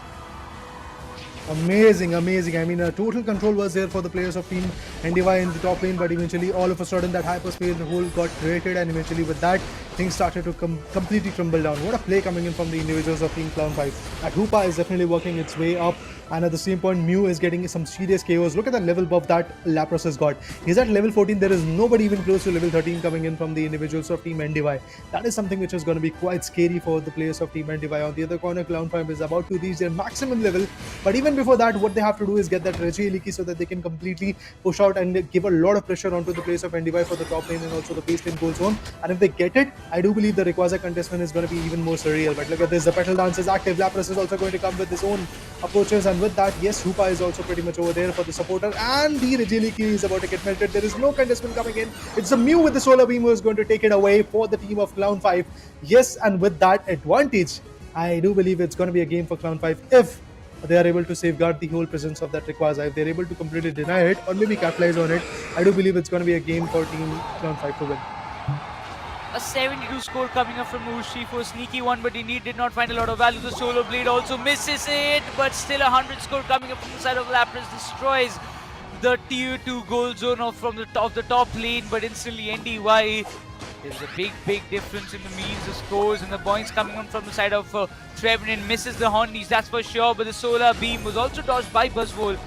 Cliffable needs to go down. If he goes down, it will create a big impact, but still, Shifu is just taking the positions towards the areas of jungle and trying to find a lot of value. Unite moves being dumped all in this very place, and instantly Cliffable shuts down the Venusaur. The Solar Beam is damaging a lot. Shifu is barely breathing at this point. Will be needing a lot of gold scores Oh, the coming in. Mew! Secures it for the side of Cloud 5, and that's a deep KO coming up from the side of Cloud 5 against NDY. Then there's nothing more to do, and that's a complete surrender as NDY. They will be taking an exit from Pokémon Unite India Open 2023, while Clown 5 will still continue their journey in the lower brackets on to the next round. Amazing play coming in. They force their opponent to make a surrender, to come up with a surrender because of that Rayquaza steal. And even before that, those Reggie Leaky advantages that they were able to get, a complete stacking up scenario, and also thanks to that Hoopa, Babu was able to completely change the tone of the game, and he was able to completely capitalize on it. Obito, look at him at level 15. There is just Stray and Void who were at level 13, to be honest. Still, there was a level buff of 2 good levels between these 2 giants. Amazing play coming in from the individuals of Clown 5. Not a way to really make sure to be in the round in the lower bracket, round number 3 to be precise. And yes, this competition absolutely looks surreal, and due to that, NDY is now eliminated, as you said, Nikros. It's going to be a big blow, but definitely the way they played. Joy coming with 17. Look at the assist numbers. It's like 22, 20. Obito and always the double defenders doing a fantabulous job. But just imagine, Hoopa is having 7 KOs in his name. Alongside, if we talk about Legion, he's got 9. Obito has got 8. A sheer domination coming up from the side of Clown5. Ganged up every time it was needed and not going with those individual plays, but as a team, they earned those victories, they earned those battles that they went in all to find a lot of values. And definitely for the counter attack, NY did not have anything to offer. There was no such long range attackers to provide a lot of support. Cliffable was only there to heal Urshifu as well as Buzzwole. Speedster move was definitely not how you would love to walk out with, but still, in the entirety of the composition, I really believe that NY they actually messed it up very badly. True, man. I mean, a lot of stuff from Team and Device perspective was going wrong. Be it the level evolution and also the support coming in from the Cliffable. To be honest, that stacking up scenario onto the Buzzball of Cliffable would have really worked out, but eventually that Hoopa changed all of the game for Team Clown5 perspective, because whenever the stack was coming in from Buzzball and that Hoopa, Buzzball and the Cliffable stack up was working out, I believe at that point the hyperspace holes was completely changing the whole game, because then Lapras, Revenant, and also the Venusaur, which was there in the mid lanes, was able to completely capitalize on that notch, and eventually that whole stacking up scenario coming in from NDY was getting destroyed. Yes, Adi was able to come up with a phenomenal amount of damage taken, also the recovery was quite good from his perspective.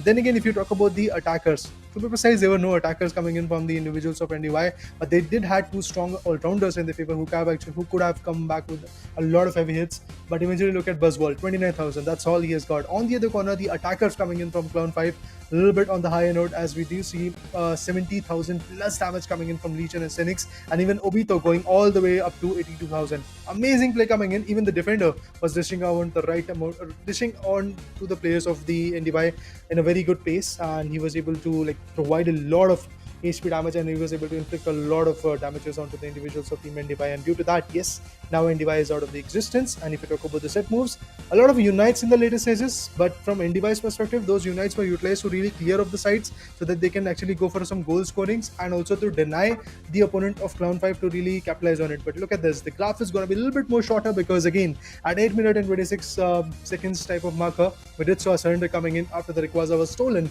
by Clown5. Everything was going on point for Clown5. There was not a single chance that we can just point or say that yes, this is where they fumbled. Yes, from the start, anyway, they came up with some pretty good scores, couple of scores for themselves. But Clown5, the amount of difference that they made just in like a 2.5 minutes when it was passed in this down in this match. Those objective fights, every time you can see they have got 3 Reggie secured in their name, while 2 Reggie steal in their name as well. So almost all the objectives that spawned, all the Reggies that spawned, was there in the name of Clown5. Not giving a single chance for NDY to contest or snatch it away from their hands was definitely a big move. And I would just say that after winning like this without giving your opponent a lot of room, you just know that you do have a lot of skills and you do have much more things to show True. the entire world.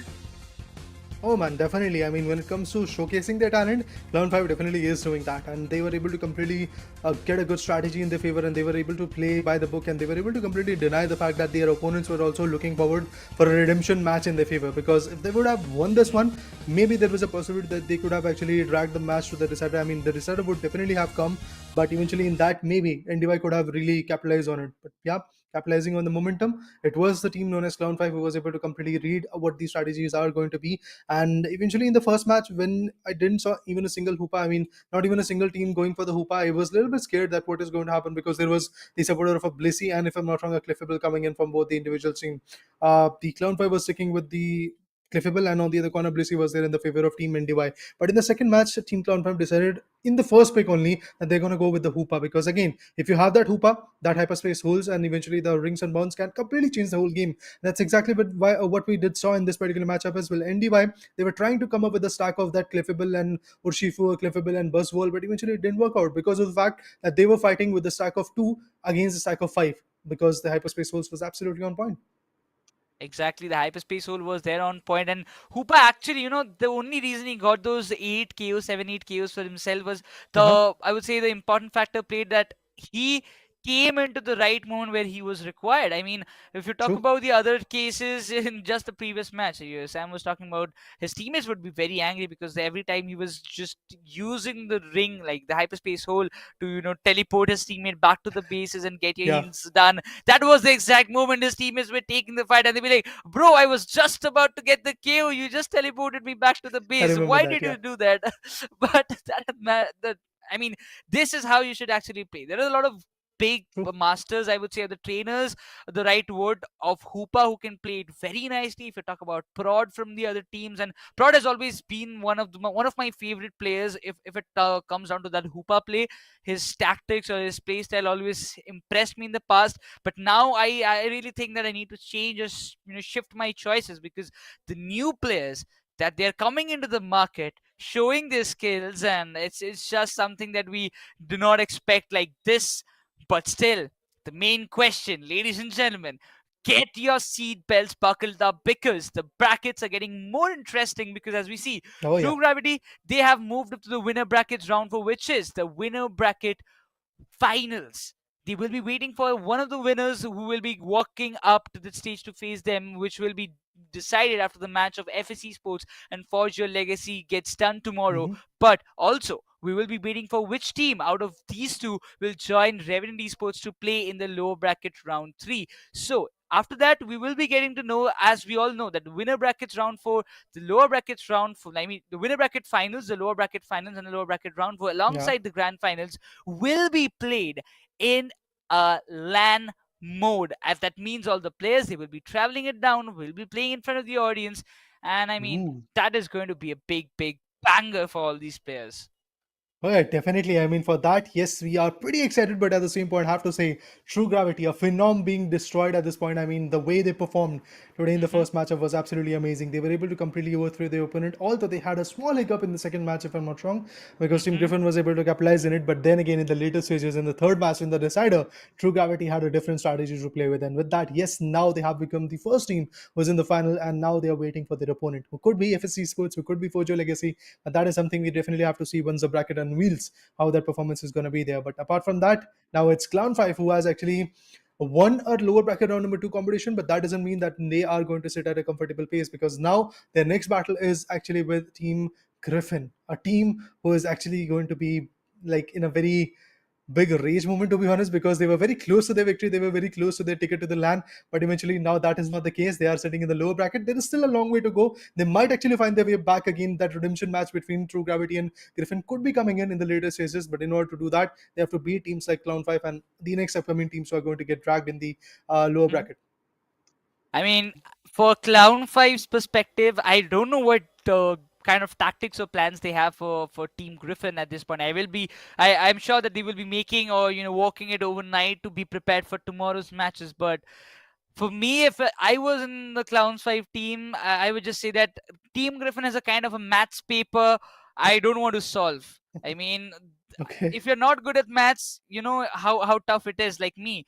But then again, Team Griffin will be one of the most biggest hurdles for Clown 5 in the upcoming days. If they can win Indeed. against them and shatter the dreams of Team Griffin tomorrow, they will not just only be walking down or walking up the lane in the lower brackets, but also they will be confirming their slot in the LAN. I mean, you are a new team, newly formed team, coming with new players of this generation.